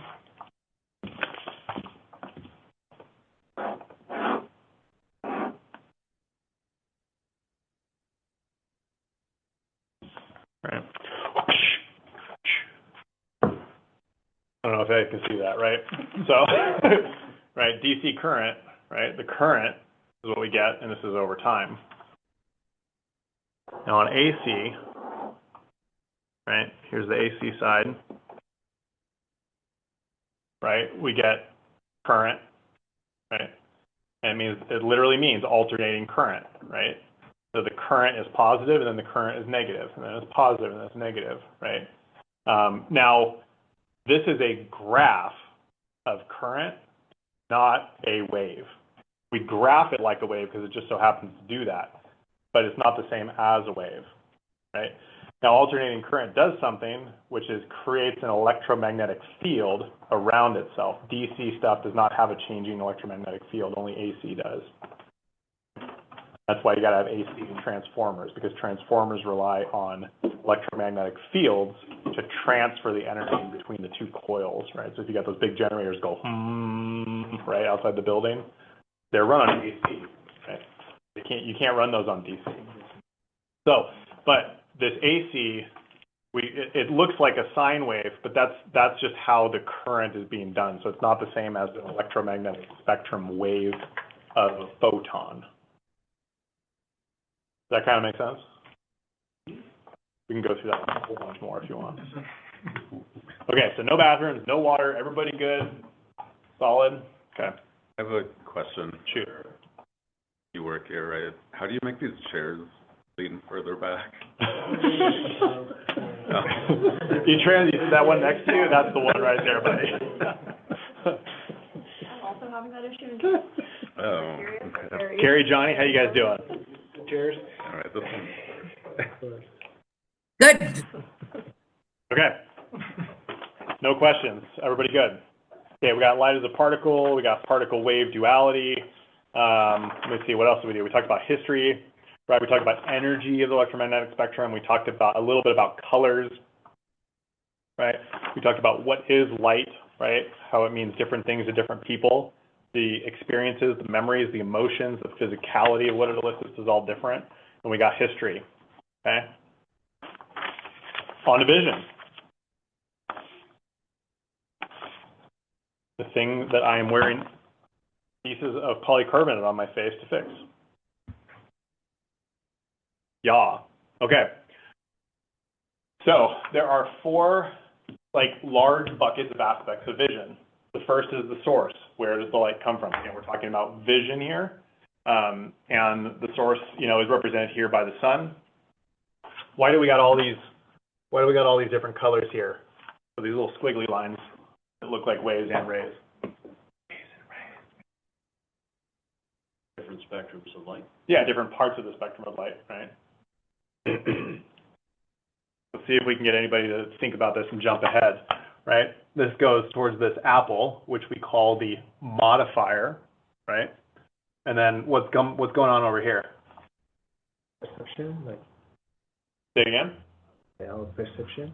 Yeah, our perception, right? We have a perception of the modifier, right? What's that? What is that perception based off of? Color. Color? Who said that? That's at least 7.5 points. What does this mean, though? Why are these small and this one's big? Because that's the color that's being reflected. Bingo, right? And the size of it is indicating how much of the different colors are reflected, right? So let's see if we can build that picture. I made a pun. Why does the apple look red? This apple, not the green apple. The color it's absorbing. Color it's, you already said it once before. Reflecting, got it. Color it's reflecting the most of is red. So in this example, the source, the sun, emits a bunch of light of all different wavelengths. And all these different wavelengths of light. The sun actually has the spectrum looks pretty even. It emits almost all the colors equally. Not perfect, but for conversational purposes, that's good enough. The apple, which is the modifier, part number 2 of the visual components, modifies that spectrum. It reflects a lot more red, and it absorbs a lot more of the other ones. Now we got the receiver, which is our eyeball, right? for the human aspect. But we also got like light meters. I don't know if you guys got a light meter in here, Peter, but has anybody used a light meter before? It's like this little thing. You can press a button and it like saves it for you. I think I might have some pictures in here at some point. And then you got the interpreter, right? And the brain, the interpreter for us is the brain, but the interpreter could also be like a measurement device, right? So the receiver and the interpreter are different. You could take a measurement device that is a receiver, you could run an algorithm on that, and then that's the interpreter, right? And it gives you a piece of data like foot candles, right? Or to our eyes, it's like, holy shit, this is bright, right? Or I can't see and I just broke my toe. Now I'm mixing two things together. Trying to keep it fun. Okay, source, modifier, receiver, interpreter, not on the quiz. Okay, we kind of got a couple of different parts here, and I forget some of this stuff, so I do have notes and I do read them, no shame. Okay, the aqueous humor, aqueous humor, right? This part right here, mostly water. It sits between the lens and the cornea, and the cornea is right here, right? This part right here. It's kind of like this shape right here. You ever heard the term, we're going to reshape your cornea? I think doctor ever said that to you? Like right before you go into LASIK? You're like, you're going to do what? Yeah, okay.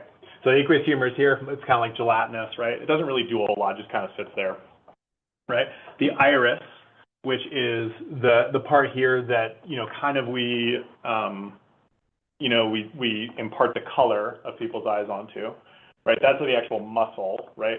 That surrounds the pupil, which is the part that's black. Why is it black? There's a hole, yeah, but like, what is black? Void. Void. Yeah, the absence of light, right? So the light's going into there, and it's probably not coming back out, right, for the most part. Although we'll talk about cats soon. Right, and then we've got, okay, so we talked about the pupil, right? Now, the iris, right, it is connected. You can see the iris right here, which is connected to the lens, right? And what the iris does is it pulls on the lens to create different focal distances, right? That's why, right, and this happens like really quick. Like if you really pay attention to it and you like look at that binder, it's super close, like 2 feet from your eyes, right? Then you look over here, your eyes have to instantly adjust. Like your iris is going to pull on that lens, right?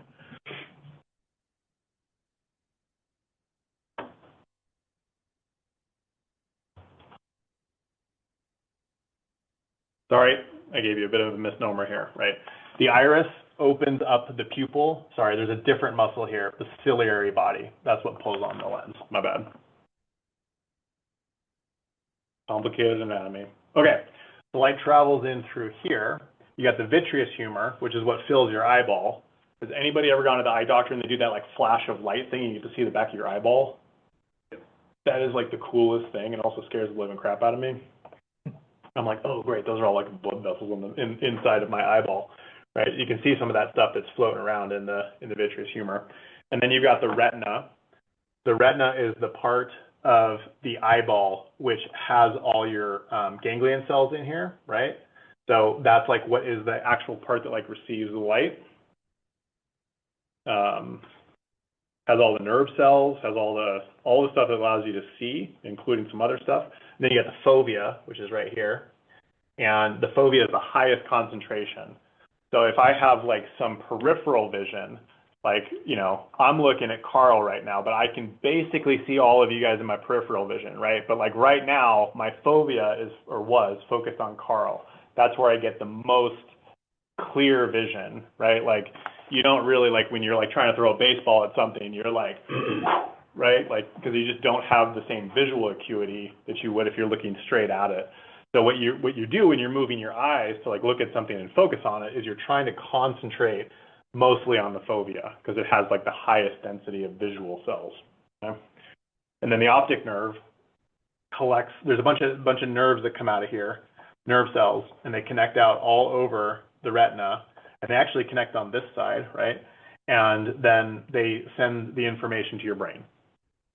Super complicated. I don't know why they designed it inverted, but whatever. Okay, so this is a fairly hard experiment. Let's see if I can remember how to do this. So if you take your thumb and you look straight, you kind of do this. There is a point, and I'm not going to be able to find it like while we're doing this live, but I have a card that we could do this with. And you look at the experiment.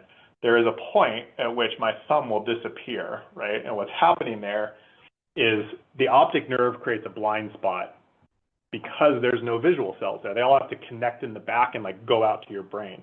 But there's no ability to see where the optic nerve is. So you can actually isolate something in your view, in your focal view of where that optic nerve is, and it will disappear, right? I forget how to do this every time, but like go Google it tonight, right, and see if you can make it happen, because it's really kind of trippy. And it's actually held up in court too. People have said, I didn't see the stop sign. And actually, it's one of the biggest reasons. If you ever have like an eye surgery or like, you get an injured eye and they give you an eye patch, like they cut it off like this, right? They say, don't drive, right?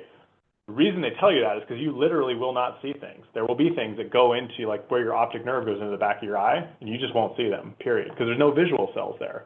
So why can you do it with two eyes? You work together. They triangulate, right? So because that focal point is going to two different places in the eyeball, the optic nerve is about in the same place, but because it's being focused at a different location, I can triangulate it, and one eye will fill in the picture that the other eye misses. Interpreter, right? Bring all that information into the receivers and we interpret it. What would you like to do first, Copilot? I don't know. What Copilot, get out of here. Okay, any questions on that, Jazz? If someone has just one eye, within time, will they be able to just see like just someone with that two eyes? They lose depth perception in a big way because they don't have the ability to triangulate from both eyeballs. So now you can, like the brain's pretty amazing. You can get a lot of that stuff back, but you'll never be able to triangulate distance as well. And you'll also have that. Now, if you're constantly moving your eye around a lot, right, and it's like how fast is that thing happening, right? So like the speed and the time domain of this stuff actually is like matters in that, right? So like let's say you're driving, you're doing 25 miles an hour, right? You can kind of look around a lot, right? You can kind of move your eyes and you're mostly going to be okay when you're driving. Now let's imagine you're doing like 180 in an F1 car. Not a lot of time, right? So you really need all that, all that stimulus to be in there, right? I don't know of any F1 drivers that only have one eye. I'm sure it could be done, but does that answer your question? Yeah. Good. Okay. So here's like a little shot on the left side here of part of the retina and how the light comes in from it. Okay, so you can imagine that's the back of your eyeball there, and you got a good view of the fovea, right here, and part of your retina. But you can see, your whole retina, the whole back of the eye, is filled with different types of cells. We've got ganglion cells. That's my favorite cell. We've got amacrine cells. Those are like connector cells. Those they're kind of like your nervous system. They connect all the other stuff together. We've got what's called bipolar junction cells. Again, those are things that connect more things together and they aggregate signals. And then we've got rods, which are these in here they kind of look kind of dark blue.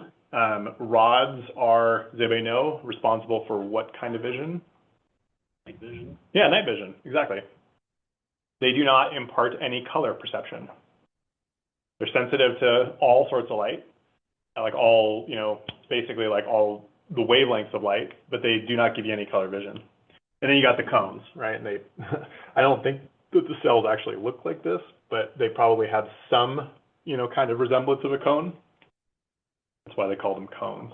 So we as humans have 3 types of cones. Okay, these are colored here, red, green, and sort of light blue, but don't take that too literally. Okay, we'll talk about that in just a little bit. Okay, here's that talking about that blind spot, right, which is right here. This is the photoreceptors per area in the back of your eye, so you got a lot, right? When you get pretty close to the fovea, look at this, these 2 lines here. So let's bound ourselves. This yellow line here is the amount of cones that you have in the retina, okay? So if I'm looking at my hand over here, my peripheral vision, I don't have a lot of cones that are going to receive that signal, which means what? Well, that's true. I don't see it as clearly. There's another thing that I don't see very well in the periphery.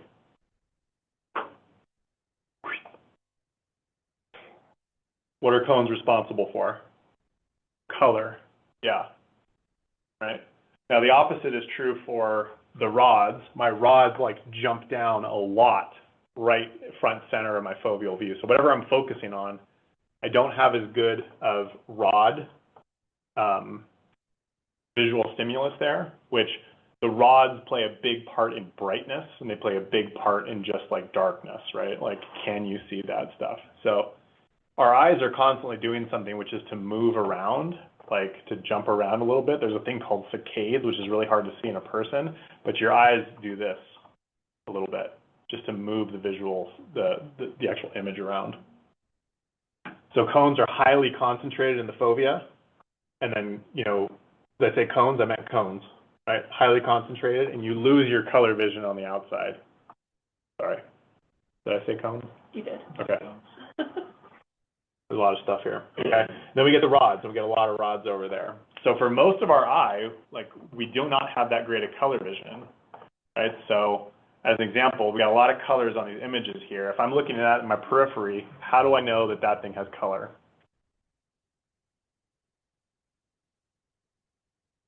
Has to do with the interpreter. Any guesses? Mine's filling in the blank. Bingo! That's like an 18-pointer, man.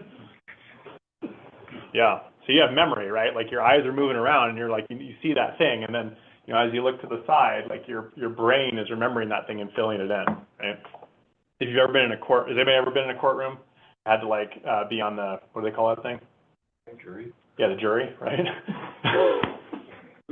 Sorry, like you saw me think in my head at one time. Right, on the jury, you know, and sometimes, you know, they'll have like specialists come in and talk to you about memory, right? Like how people remember things like very differently, right?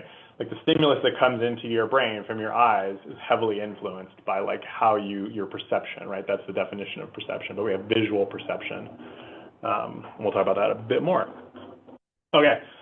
So this is called the sensitivity curve, or the, you know, the photopic sensitivity curve of these different visual cones, okay?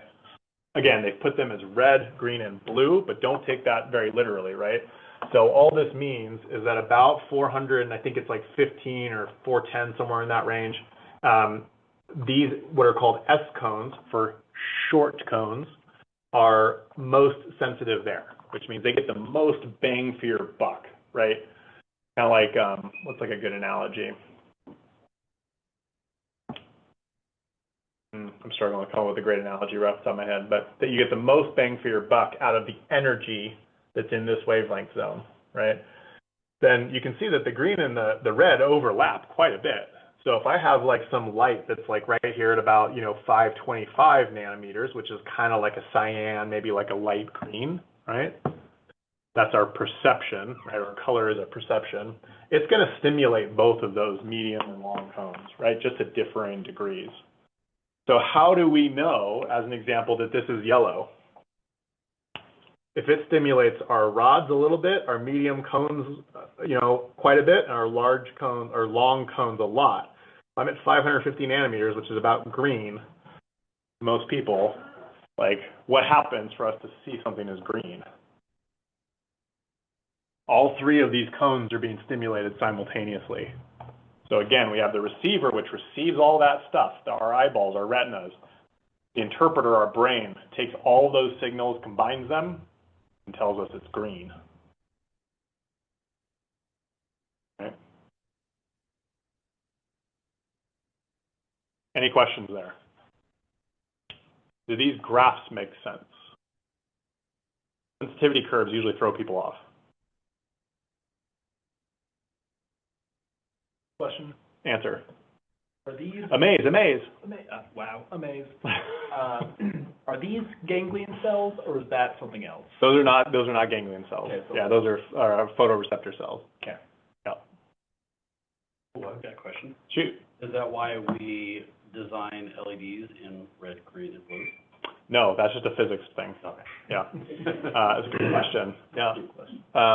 That just has to do with like, basically we had to find, remember we talked about photons that have to jump from one, an outer orbit to like an inner orbit to lose energy. Again, red is our perception of the amount of energy that that photon has.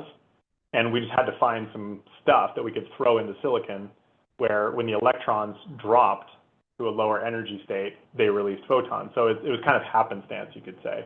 And we've engineered that. We've said like, okay, well, we're going to make an LED that emits this and that and this. And as like the metallurgy and the chemistry has gotten better, then, we've found more sort of silicon-based things that we can do that with. But the red, green, blue is just kind of luck. Yeah. But there's like only so many things you can do. There's only so many like, again, these are happening at the atomic level, right? So like how many different things you got on like the periodic table of elements? I have no idea, right? Maybe 100, something like that. Does anybody know? 118, was some missing in there? Scientists in the corner? Scientists? Yeah. Scientists? Okay. There's like 100. You've only got so many atoms to work with, and my guess is that there's like few that really work that you can like embed in the silicon as far as like a solid state LED. And Bob will talk about that a lot more. But and you pick some of them, and you shove electricity through them, and then you see what happens, right? And you get some colors. That's like, I'm realizing as I'm saying this out loud, it like so trivializes like the difficulty of doing all this stuff, but that's really what it is. Okay, so we have 3 classifications of vision here, and this is where, when I asked earlier about like, well, this definition from the IES that like light is radiant energy that elicits like a visual response to humans.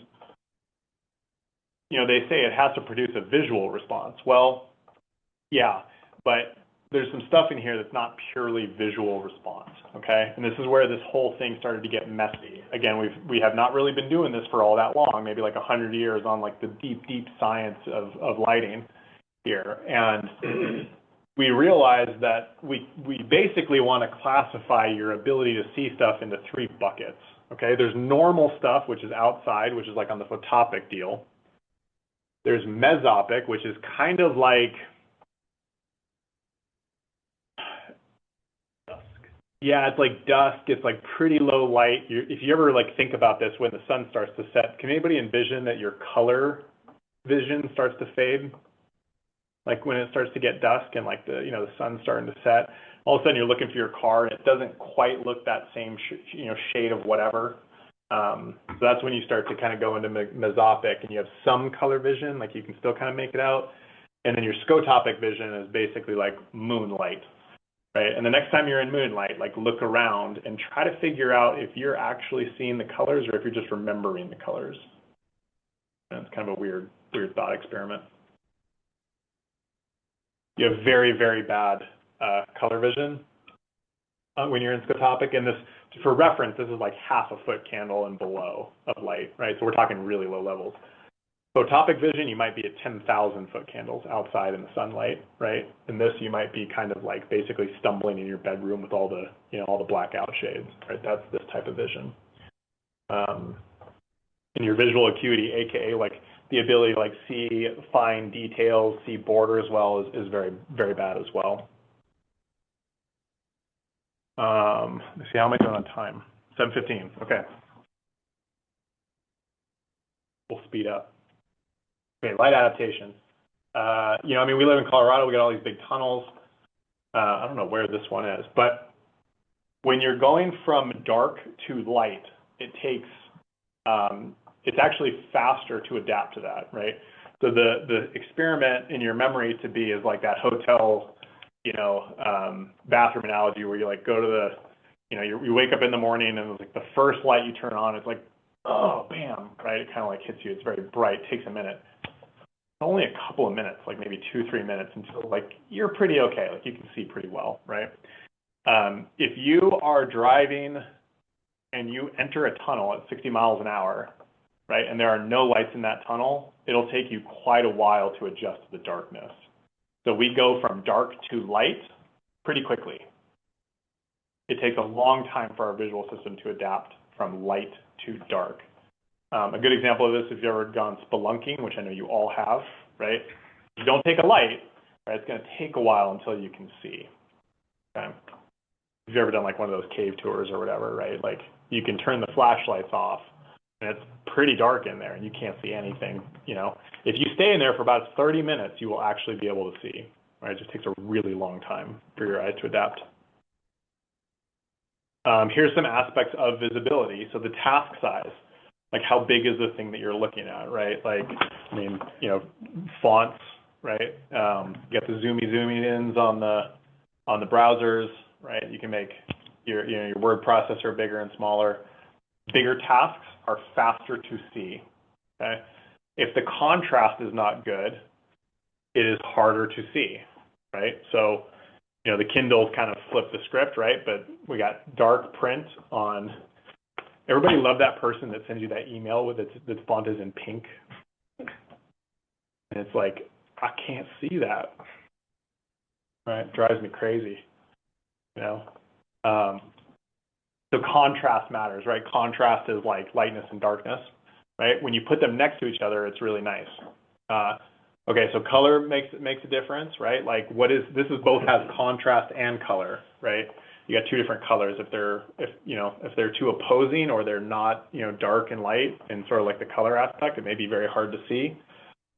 Luminance is just how much light is coming off of something in your direction. And then speed, aka time, like how long do you have to do that thing? Again, like catching a bouncy ball, right, is like requires like faster visual stuff, and you might miss just because you don't see it. You don't have a lot of time to do that thing. Versus if you have a lot of time to like sit here and adjust and read the stuff, like you're fine. And then age plays a big role, right? As we get older, I have just started seeing this in the past couple of years with my kids. I cannot see in low light the same way that I used to. I'm starting to really feel it. Again, task size. I found out when I was 31 that I needed glasses, right? I could always do the 20/20 vision, right? Because I could always read that little thing that tell you to read, and they're like, "Oh yeah, you're good." Turned out I had pretty bad astigmatism, so I hated reading because, like, you know, all the edges of the words were blurry. So I know I wear my glasses all the time, so I have pretty bad astigmatism. Here's some really good, you know, kind of just visuals around how contrast affects the visibility and how, you know, it's harder to see the ball in these two ones, right? Just because of the color differences in the borders. Speed and time, gotta love the tennis stuff. You know, everybody practice right before we go and use the big machines, right? You put your hands here and then you push the button, right, for that giant press to come down and, you know, take your hand off. Did you ever see the fun YouTube videos with the guys in the forklift and they got like some giant thing in the forklift like totally tips over and like breaks everything? I love those videos. Okay. Age plays a difference. Right, you talked about safety a little bit. Right, I can barely see what's going on in that photo. And then we got speed on the top left, right? So how fast you're driving matters. As we get older, basically everything gets worse with our visual system. That is the gist of this slide. It sucks. We get more glare. Takes longer to recover from glare, right? Glare would be like a glint off of like a sign or another car or like their headlights beaming you in the face because they got their high beams on. It actually takes longer to recover from that event as you get older. Super fun, right? You know, when you're a kid and you're like your parents and your grandparents are driving and it's like terrible, you know, at night, and they talk about how they don't want to drive at night anymore. It's real, right? You know, you don't believe it till you're 40, but whatever. Okay. Okay, so luminance. So luminance is like brightness that's coming off of a source, right? So to me, this has luminance, right? Those have luminance, right? The ceiling tiles have luminance, but it's much lower. And it's transmitted right through the surface of the modifier to me. So how much light is coming off of the surface in my direction is an artifact of the light source like how much light's coming off of that, what the reflectance of this table is, or your computer, or whatever it is, right? And how far and what direction I'm in, right?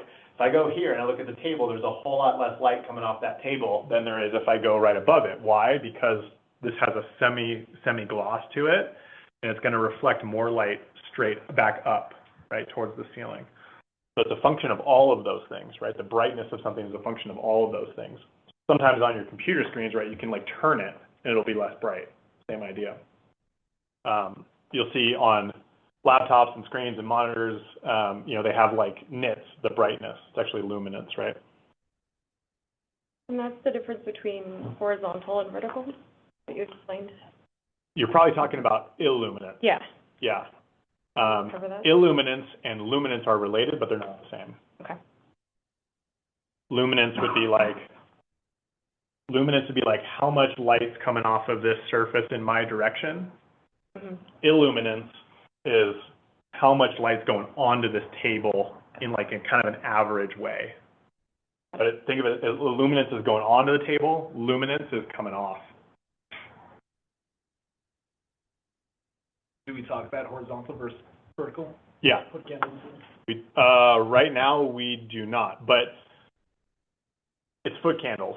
Mm-hmm. I can have foot candles, I can have light going onto this surface, and this surface happens to be horizontal. So what are those? Those are horizontal foot candles, right? I've got light on that surface.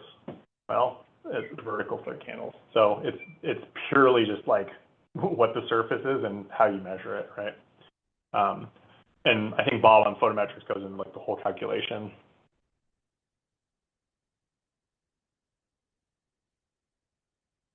iPad screens are great for the whole, you know, the nice smooth surface, right? Like you got windows that come back. A lot of the new computer screens, they have like a little bit of like a surface texture that they worked out about how not to create as much glare, but a lot of the tablets are still pretty glary, you know, the ones that have like a lot of the touch screens.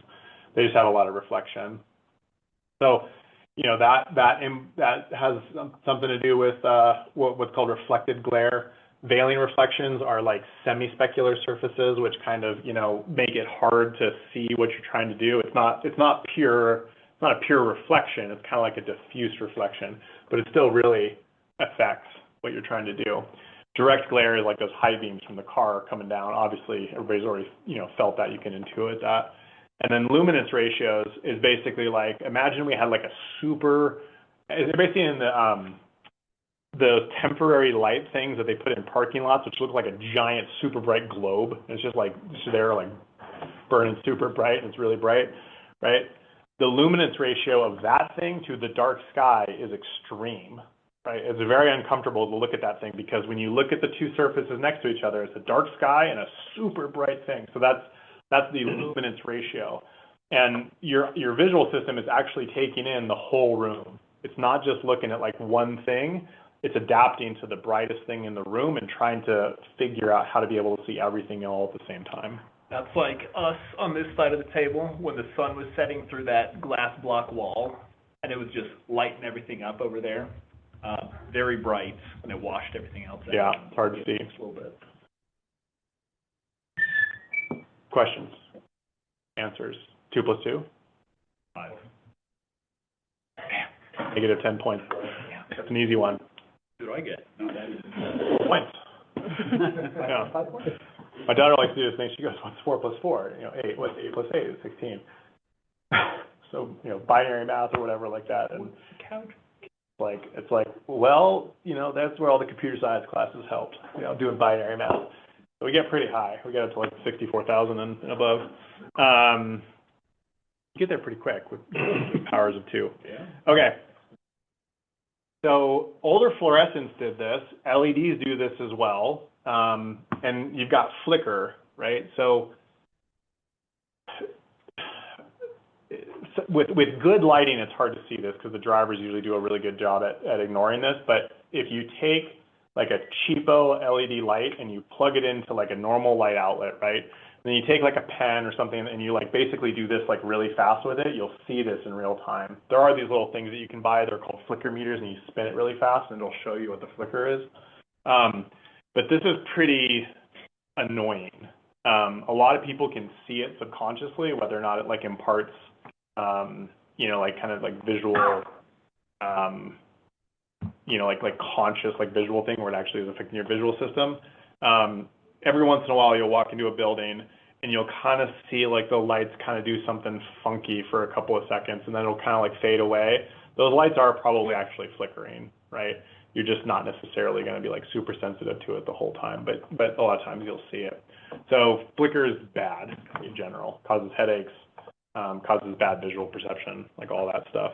And it's hard, like this is a whole topic in itself, but essentially flicker is bad. We don't like it. It's important to buy like quality fixtures that do not have this issue. A lot of the cheapo, like kind of surface mount, you know, $20 downlights, they don't have good flicker because they don't really do a good job of rectification of the AC wave. LEDs run on DC, right? They do not run on AC. You try to shove, you know, current backwards through an LED, you fry it, right? So they have protections on there that the current only goes one way. But when they do that, they have like a rectifier in there. What it basically means is that the LED is off, right? This whole area, the light source is off completely. Happens really fast. You don't necessarily see it, but that's what causes the flicker. Off the pen cap. Visual contrast. Couldn't see that thing. It's got no visual contrast, right? Okay, brightness perception. This is kind of a fun one. Hopefully we can bring some excitement back in. Okay, so let's just kind of watch what happens here. See if I can get this to do the thing that I want. All right, that didn't happen exactly as I wanted it to. All right, let's say pew.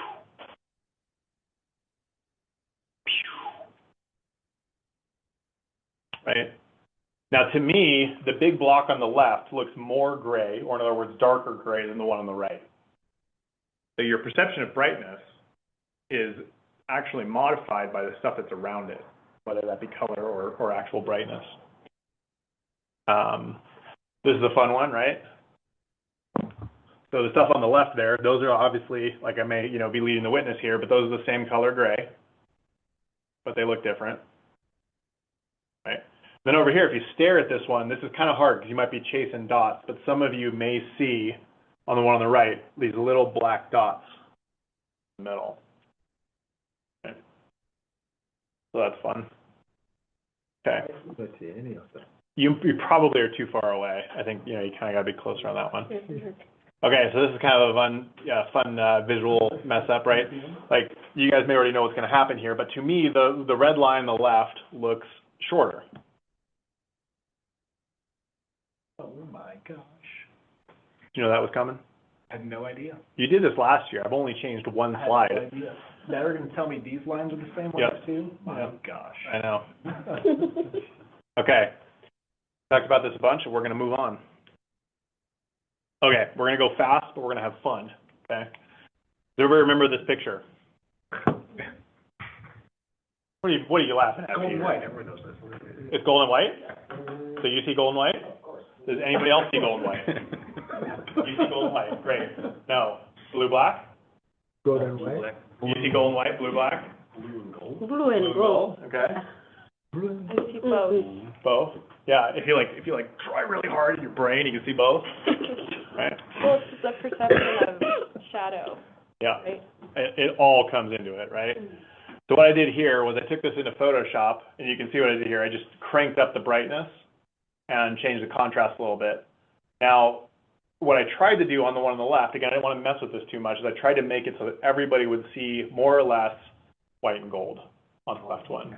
And on the right one, blue and black. But all I'm doing is messing with the brightness stuff, trying to make people see this. But I found that this is always like a great kind of fun thing to like be like, what? You know? So this is interesting. Color perception. We all see this stuff differently. Okay. So two different people can have a different, this is real data, right? There's a site right there, but two different people can have different concentrations of visual cones in their eyes. That means they will see things slightly differently. Sample size of 2. That's a sample size of 2. Wow. Yeah. But fairly drastic, right? I mean, look at these percentages. Pretty different. Maybe I took the max, maybe it was a sample size of larger and I took the most extremes. I don't remember. Okay.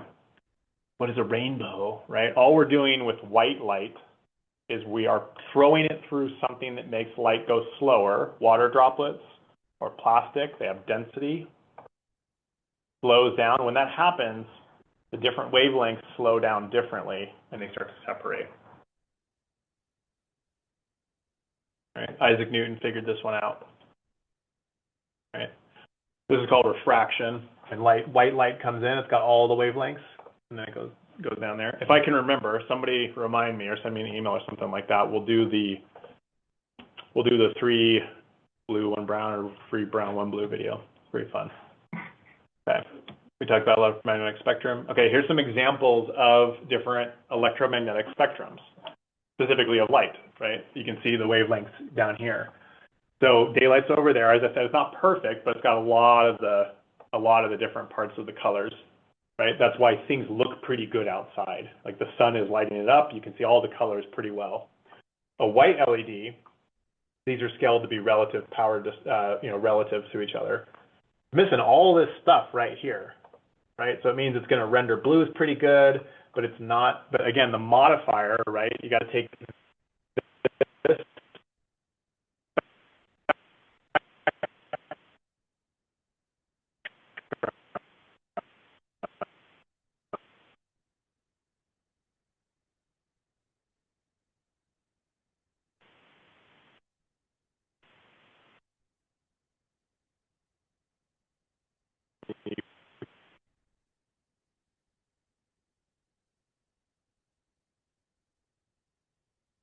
Put it on an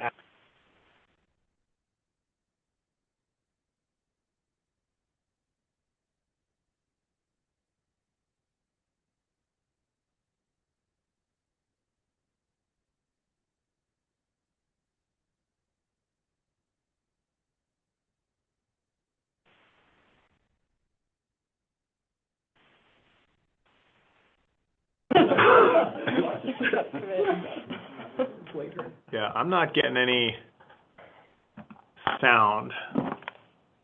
I know why. You know why?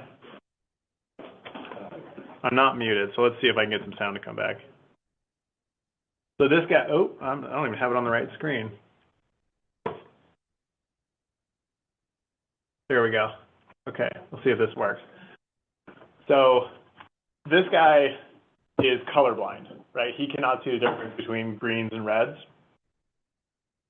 And there's a company that invented these glasses where you put these on and it actually filters out some of the light. And what that does is it restores his color vision. It's a lot better with sound because it kind of shows you his emotions, but you can kind of see on his face, like the expression there of what he's, kind of feeling. But basically, like, he can't see purples, right? So, like, different colors look the same to him. Like, he just can't tell.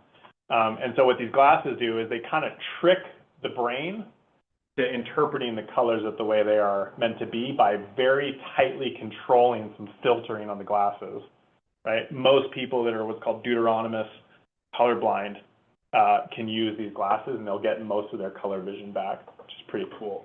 And what I like about this video is it just shows like the emotion that like the visual system imparts. Like when you can see the color of your friend's eyeballs, right? You can see the colors of all the different flowers, right? Imagine when you go look at a field of flowers and about half of them all look to be the same color, right? You're missing out on a lot of stuff, unfortunately. So now we go to the YouTube stuff and see if I can. What we got? Color toilets, great.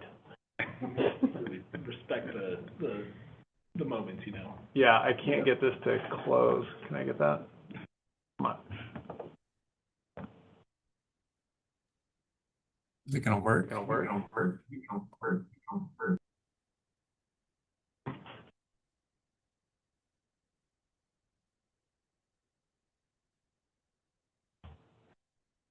we go. Okay.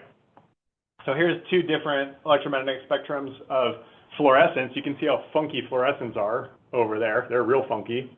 LEDs are better than fluorescence, so that's great. But they still do have this really big peak spike here, which is, potentially not a good thing and can be improved. So we'll skip to the pop quiz here, right? These are 3 different reflectance spectrums, aka like how much light will be reflected off of stuff. Now remember, here's like the big hint. Your perception of color here is the light that is being reflected off of that thing towards you, okay? So let's take this one right here, which reflects a lot of reds and a lot of blues. Which one do you think that that is of these 3 different objects?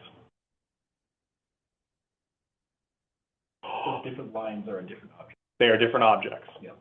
So this first top one reflects things that are red and things that are blue, but not green, not yellow, not orange. Which object do you think it is? The ocean? Nope. Flowers? You got it. Yeah. Kind of purpley one, right? Red and blue mix in our mind to make a purple. Okay, the next one, pretty flat, then has this big peak relative in kind of the blue. The stone, you got it, the azure, right. Now the last one is just kind of pretty flat. Process of elimination says? The ocean, right? If you've ever been out in the ocean, sometimes it can look kind of grayish, right?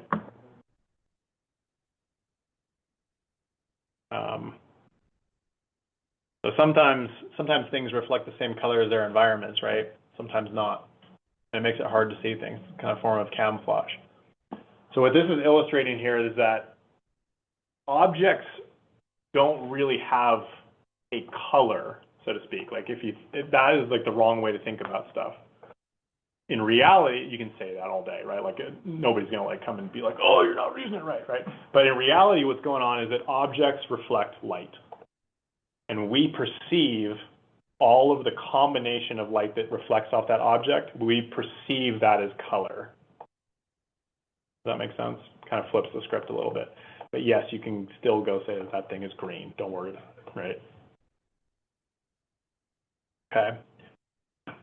Kind of 2 general types of color mixing. If you remember back in the day, you've got additive color mixing. So when we add more parts of light, it gets brighter and it also gets more like white, okay? All right, pop quiz. What is this reflecting? Which wavelengths of light? All of them. Bingo, very good. You guys are like freaking on this. So if I add more light, more different wavelengths of light, more different what we perceive as colors of light, it will eventually turn white. Light turns to white, okay? And it's the opposite. It works the opposite too, where if you have all the colors, it looks darker and it's that. Bingo. This is called subtractive color mixing. So that's correct. Now, what you're doing here is you're not mixing light. You're mixing pigments. And pigments absorb light. So the more things that absorb light you mix together, the more it's going to turn towards black because there's no light that's reflecting off of it. Therefore, we perceive it as dark or black or dark gray or whatever. So this is, this is probably last year, but this is like one of my son's finger paintings. So, you got some reds, some blues, some purples. I'll mix it together. It gets darker. Yeah. Got a pop quiz for the group. If you have a white light, a white flashlight, and you put a green color film over it, is that additive or subtractive light mixing? Subtractive. Yeah. The filter is rejecting everything besides the color that you see. Good stuff. This is a very useful diagram. It's called the CIE chromaticity diagram. This one is the 1931 version for anybody that cares. And this dashed line here is called the black body locus. Locus, L-O-C-U-S. And so this line is the color you will perceive when something burns at a different temperature, right? That's this line. You can see 1500 Kelvin, 2000 Kelvin, 2500 Kelvin, 5000 Kelvin. Any of those names kind of like ring a bell, like when you look at a spec sheet or something like that? This is 3000K, 4000K, blah, blah, blah. Right? It's about this line, right? Give or take. You can see these are all, our sources jumble a bit, right? But we try to get them on here. We try to get them on this line because When we get a, let's say 2500K that's out here and it's not near the black body locus, it kind of has like a hue to it. It kind of turns a little bit orangey. It can still be 2500 Kelvin as far as we measure it, but this line is the exact color that will be when you burn stuff, called a black body radiator. So an incandescent line, as you just crank that sucker up and make it hotter and hotter and hotter, it'll follow this line until it gets to 10,000 degrees Kelvin and then, you know, non-passively fails. Put on your safety goggles. Okay. So this is also used in color mixing a lot, right? If you take an RGB LED, like, you know, the decorative ones, I know American Lighting, you guys make a bunch of stuff like that too, right? You got a red LED that's just going to be like over here, right? Literally, it's on this corner. It's on over on this corner. You got a blue LED, which is going to be somewhere over here, and you got a green LED, which is somewhere over here. You can make all these colors from those three LEDs, right? That's why the old CRT monitors used to be like red, green, blue, right? I may be aging myself here, but like there used to be like a red, green, blue dot on your monitor, right?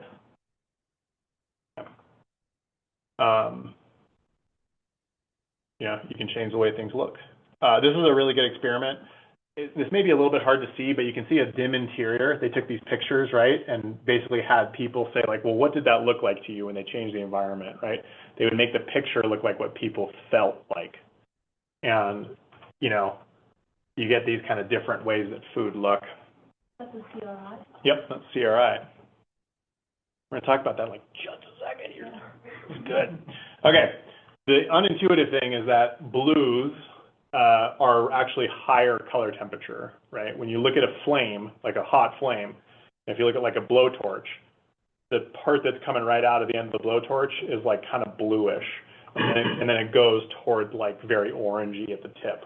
It's losing heat, it's getting cooler. So the hottest part is the blue. The lowest temperature is the orange. We call these cooler and warmer because of ice and the sun, right, basically. So we have flipped that descriptor, but it's actually the opposite as far as like what the black body radiator goes. And that's why that may be unintuitive. When you say, oh, okay, is that 5,000 K? Oh, that's going to be kind of like sort of bright white, maybe a little bit of a blue hinge. And then, you know, like the 1700, the 2000 is going to be kind of more orangish. But those are literally Kelvin. Those are temperatures, right? That's a temperature. Yeah, just want to hammer this point because this, I think you all kind of get this, but this is important. Like that piece of steel, literally the temperature, 6,000 Kelvin, if it is that temperature, it emits that color of light. So that's where the whole, we have correlated color temperature concept comes from. Correlated. Nice. Literal temperature thing going on here too. The correlated is like the important term there, right? There it is, correlated, boom. Very nice, very nice. Okay, so this is important, right? And, you know, I know it's about 7:40 here, but I appreciate all your guys' attention, so try to stick with me. We'll keep going, we'll be done soon. By the definition, you can have 3 different LEDs that have a a pinkish hue, a kind of a yellowish hue, and sort of a more neutral white hue. They can all be labeled 4,000 Kelvin. Okay? So what this means is a 4,000 Kelvin coming from one place and a 4,000 Kelvin coming from another place may not look exactly the same. We have mostly figured this stuff out by now. LED manufacturers have gotten way better. The yields are better. Like we can go into like how they do that stuff. But in the older days of LEDs, this used to be a problem. And it was actually a big problem in fluorescence too, because, you know, GE and Sylvania and these different fluorescent manufacturers, they had their own proprietary mix of phosphors. But we'll talk about phosphors more, but it would come out different. So, and actually you could see it because like in the coves, like this is a great example, you used to put fluorescent tubes along the cove and you'd see like one fluorescent tube and then one would go out and then the maintenance guy would go replace it or maintenance gal and they'd be like slightly different. You'd be like, well, that's annoying. And of course, I always see that stuff. It's still a big deal with holiday lighting. You get those large strands of 2700 or I don't know. You can kind of see it over like a long string when you get the whole view. The municipality will have it on their trees and then just a strand burns out. The next year they need more, so they order a second batch, but the 2 batches weren't together. Yeah. So you could see on the tree that it's not really the same. Yeah. It still happens. Yeah. Color temperature does impact, you know, how you see it, right? Because again, the different color temperature is a different mixture of light. Right? That's by definition. Color rendering. Bam. Bad. Good. Right. Straightforward. Has anybody been under a light that looks like that? Poor. I know what type of source that is. You might see it in a parking lot somewhere. You might see it near an observatory. Anybody's been near a stargazing environment with a big old telescope somewhere in a building. They use this stuff called low pressure sodium, and it's like very, very monotone yellow. So you basically only see brightness differences. Okay, CRI stands for Color Rendering Index. We still use this thing, super old, has problems, right? But it's still useful, right?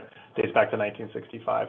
These were the original 8 color samples of CRI. You can see that a lot of things in the real world do not follow this pastel kind of multicolor rainbow thing going on, right? But first pass. You'll hear R9. That's the 9th one over here. It's like a deep red. That helps, but again, CRI is kind of fundamentally limited, but it's simple, so it's still in wide use today. TM30 is a much more updated, very useful standard that my guess is that, I haven't looked at spec sheets as much as I used to, but the ones I have looked at, like maybe they have TM30 scores on them, but not ubiquitous, right? TM30, basically takes CRI, splits it into 2 numbers instead of just being 1 number out of 100. 1 number is how accurately does it reproduce colors. This would also be called hue shift. And then how true to basically nature does that thing look? So in other words, here's a couple diagrams here.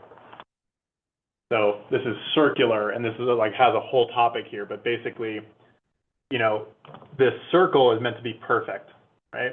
If you have these arrows shifting things, that would be considered a hue shift. So instead of looking like a deep red, it might be kind of like a medium red, right? That's like hue shift. Or you can just not produce reds. Like, oh, that apple that looks kind of pale. It looks kind of dull because it's not produced. It doesn't reflect the reds because the source doesn't have a lot of reds in it, right? This one oversaturates reds. This one undersaturates reds. The term there is saturation. Right? There's a whole bunch of different ones. The big takeaway is you got 2 numbers instead of 1. More numbers, more better, right? You want them both to be high, right? I am super simplifying this, right? Usually I spend like 10 minutes on this, but I've been super slow. So here's an example. No reds, right? This is the spectral power distribution. This is a source. I don't know what kind of source this is. Looks kind of to me like a maybe like some combination of LEDs, maybe. I'm not 100% sure. Could be like a fluorescent, like a special fluorescent. It's basically got no energy in the reds, right? So what does it do? It undersaturates reds. Right? That's why this is useful. You can kind of visually see that. If you stare at these things for about 6 years, it'll finally make sense. Okay? Why is this important? Because I need to remember to take the red pill, right? Obviously a joke, but really don't want grandma to be mixing up the colors of the pills, right? You know, take them at the right time. Okay, so here's a bunch of color terms. Any questions on this? We went pretty fast on color. It's one of my favorite topics. How's everybody's attention? We all good? We're almost done. A couple of key points. White light is a mix of a bunch of wavelengths, right? Electric light sources may include only some wavelengths. Color experience is subjective. Love that stuff. Okay. We have this thing in our body called IPRGCs. Let's see if I can remember this. Intrinsically photosensitive retinal ganglion cells. These are cells in the back of our eyeball that come before our rods and our cones, and light affects them. They're sensitive to light. Kind of like I throw photons at you and you go, yeah, I got it, right? Right? So this stuff, yeah, has everybody heard the term circadian rhythm? This is a very common term these days, right? what is jet lag? Jet lag is your circadian rhythm being all screwed up, right? You fly to Europe or you fly to Hawaii and it's all messed up. It's like a time clock in your head, right? Time clock in your head. Right. So it doesn't control all these things, right? This is a system, a complicated system, but it influences all these things a lot. Has to do with melatonin secretion, right? Where you're getting deepest sleep, body temperature, all that stuff. Okay. So the amount of light that you get and the time that you get it at are basically like the biggest important things, right? You want to get like a lot of light, sort of 9 a.m. to like 2 p.m. and you want the amount of light you're exposed to go down, right? If you ever get in a super bright room and have a LAN party with all your friends and you turn all the lights on super bright, you want to stay up all night, right? It'll delay your sleep, right? You'll eventually get super tired, but you can use light to help you stay up longer, or you can turn off the light at 6 p.m. and go in a dark room and you'll get tired earlier, right? Light influences our melatonin secretion, which is what starts the process of us getting tired and going to sleep. That's why they say no screen time, right? That's why on the phones, like at 10 p.m. or whatever, right, it goes gray and dim, right? If your guys' phones do that on like bedtime mode. It's pretty common these days, right? Like, why do you think all the phone manufacturers do this? Like Apple was the first, but everybody followed, right? It's because it messes with your circadian rhythm. Blue light is what messes it up the most, right? But on the flip side, again, this is a system, like what has a whole bunch of blue light? Not a trick question. Well, no, sort of, yeah. But there's something that looks more blue than the sun. That too. Or something else that's kind of where the sun is. Sky. The sky, yeah. The sky looks very blue to most of us, right? I don't know about Peter over here, but, right? And so blue light does two things. Basically, it stimulates the circadian system. It stimulates those retinal ganglion cells in the back of your eyeballs, right? And it says, like, it's daytime, it's time to be alert, time to do the stuff, right? Time to get busy. Those retinal ganglion cells are here in red, right? They're in the very front, which is kind of weird, right? If light's going into our eyeball, the first thing it hits is those retinal ganglion cells, right? Which is kind of weird. Your color vision is at the back. Here's the cat thing. I told you the cat thing was coming. Why, when you look at a cat, do their eyes like shimmer, glimmer? I'll be surprised if anybody knows this, but it's a fun fact. Trivia. It's like all about trivia, right? Okay, so the back of cats' eyeballs are reflective. They have a reflective coating on the back of their eyeballs, right? That's why when you look at them and they look straight at you, you get that like flash of light, right? The light is going into their eyeball and it's reflecting and coming back out of their eyeball. So the light that went into your eyeball was in a cat's eyeball. That's weird. Okay. That's kind of weird thought, right? Okay. Now, why can cats see really well at night? Well, it's because the light goes from the beginning of their eyeball all the way to the back. Here's where all the visual stuff is. It passes all the visual stuff, reflects, and gets another chance. They get twice as many chances as we do for them to see the light, right? And their eyes and their brains have figured that all out. So they can see twice as good at night as we can, right? Our retinal ganglion cells talk to the suprachiasmatic nucleus. I have to read that because I can't remember how to say that out loud, right? That is basically the biological clock, right? Super related to the pineal gland. And those IPRGCs are kind of most sensitive to about blue light, right? That's this little line here over on the left. So going outside in the morning, seeing the blue sky for about 10, 15 minutes. It's a lot of light relative to like being indoors. Right here, we're talking 20, 30 foot candles max. Out there, you're talking 1,000, 5,000, 10,000. Being outside for 10, 15, 20 minutes helps a lot. We're going to skip that. This is just some information that I added in here. This is a couple of studies from either RPI, which is Rensselaer Polytechnical Institute in New York, or the Department of Energy.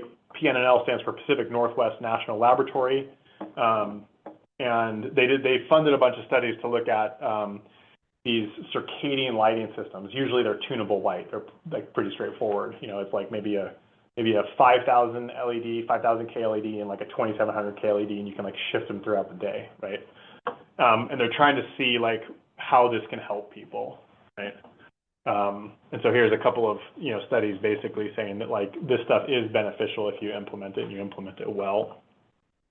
We do have a couple of those researchers that will be attending the IES conference that will be held here in Denver this year. I didn't know that. Some new research, so as a plug. Plug like electrical, like AC. Yeah, full circle. Okay. We talked about safety, right? So I really don't want to go, you know, up those stairs, right? It's very difficult to see the contrast and where the step is, right? Our headlights are adaptive and turn, and, you know, this kind of environment can feel unsafe. So like lighting, you know, imparts an aspect of our psychology and our biology of like safety, right? And it's, some of this is intrinsic, right? It's like biological. If you go into the forest and there's nobody there and it's super dark out, right, you might get kind of nervous. Right? That's just kind of ingrained in you biologically. Same kind of idea in an alleyway where you don't know who's coming and you can't see around the corner, right? You will get a hormonal response from those experiences, right? In Alaska and in other parts of, you know, like Northern Europe and parts of like McKinley down in Antarctica, right, they use light treatments. You've also got light treatments for babies, right, that, did I remember what that is? Jaundice. You're so close. I'll tip my tongue. Jaundice. Jaundice, thank you very much, right? They need light treatment, helps a lot. You can use, on the sports side of things, for baseball teams that travel a lot, because they play games, right, like all across the country, they use light therapy in the planes and in the hotel rooms. They try to adjust their circadian rhythm and force it to be better. They've already proven that this is beneficial, and baseball teams win more games when they do it. So, circadian rhythm, daily cycle of light and dark, like your biological clock. We see a lot of requests for schools Yeah. and hospitals. Yeah. Yeah. Elderly areas as well, it's very beneficial for them to help them go to sleep early. You can make the light more kind of like a orangish, which will help them sleep, right? You know, they're getting up in the middle of the night like all the time. They'll actually do like amber step lights, which amber step lights don't really screw up your circadian rhythm very much because your IPRGCs are not very sensitive to orange or reds, right? So that's very beneficial. If you've ever seen submarines or like fishing boats that are operated at night, a lot of times they use red light. Why is that? It's because it doesn't screw up your circadian rhythm. So if you have something that's a problem, you can wake up, you can kind of do what you need to physically, right? And visually, you can see in red light, but it does not screw up your circadian rhythm. So then you go back to bed, as opposed to like really screwing yourself up, right? Everybody's seen like the crab fishermen in Alaska, they're doing crazy stuff and they're like, you know, swinging on those booms and, you know, throwing all sorts of crap out, and most of them get injured and they get paid $200,000 a year to, you know, reel in crabs, right? Like super dangerous. You don't want your people being really tired as much as you can, even though they show that in the shows a lot, right? Like the captains don't really want their people being tired if they can help it. So the red light's very beneficial there. They do that for fire stations too. Yeah. For like the overnight emergency calls for people.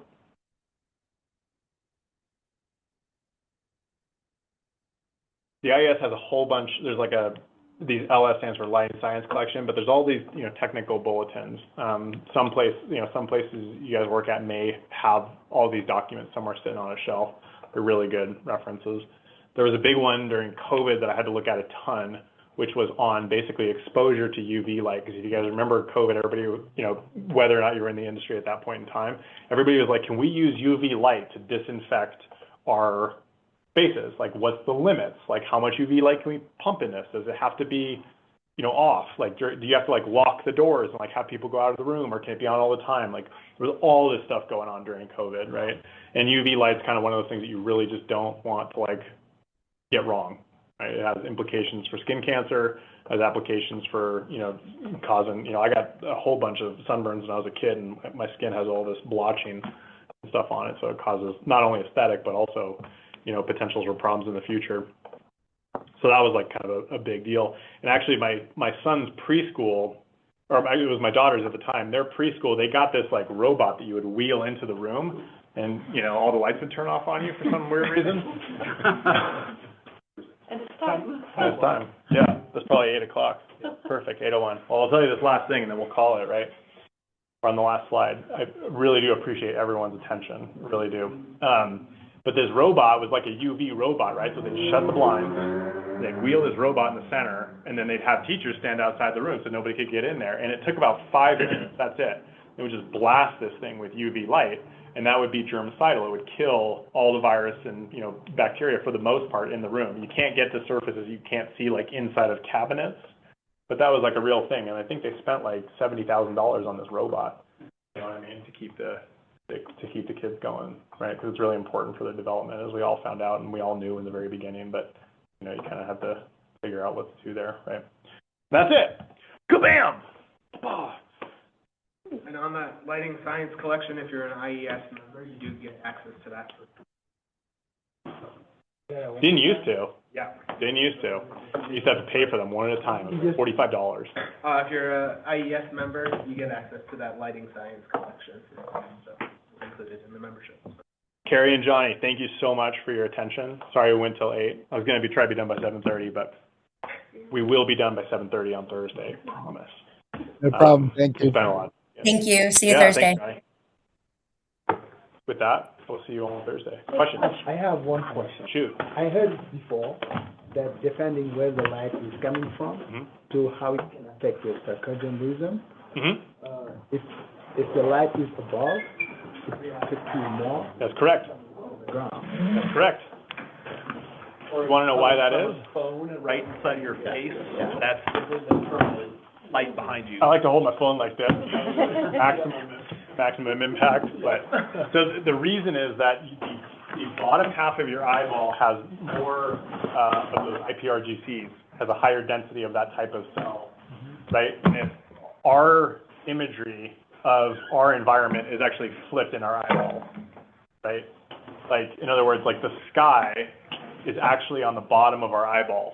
Does that make sense? Because, like, think about it. Like, the light comes from the sky and it goes through your pupil, and it's going down, right? So it hits the bottom of your eyeball, like, relative, but we see it in the top, right? We don't, like, our brain inverts that thing. Got it. Is that our alarm? I think so. That's Peter's. Peter's figured it out. Yeah. So we have a higher percentage of those IPRGCs in the bottom of our eye. So that's why the impact is greater when it's sort of like in the top half of our vision. One more thing, at home I have like this. It's like a light this big, just to disinfect the area. So whenever we use it, we make sure that nobody is there, so it's just going to be there after disinfecting. It will have like this weird smell that I don't know. It's the UV light, but no idea. Probably not from the light it emits, but I have no idea where it's from. Yeah.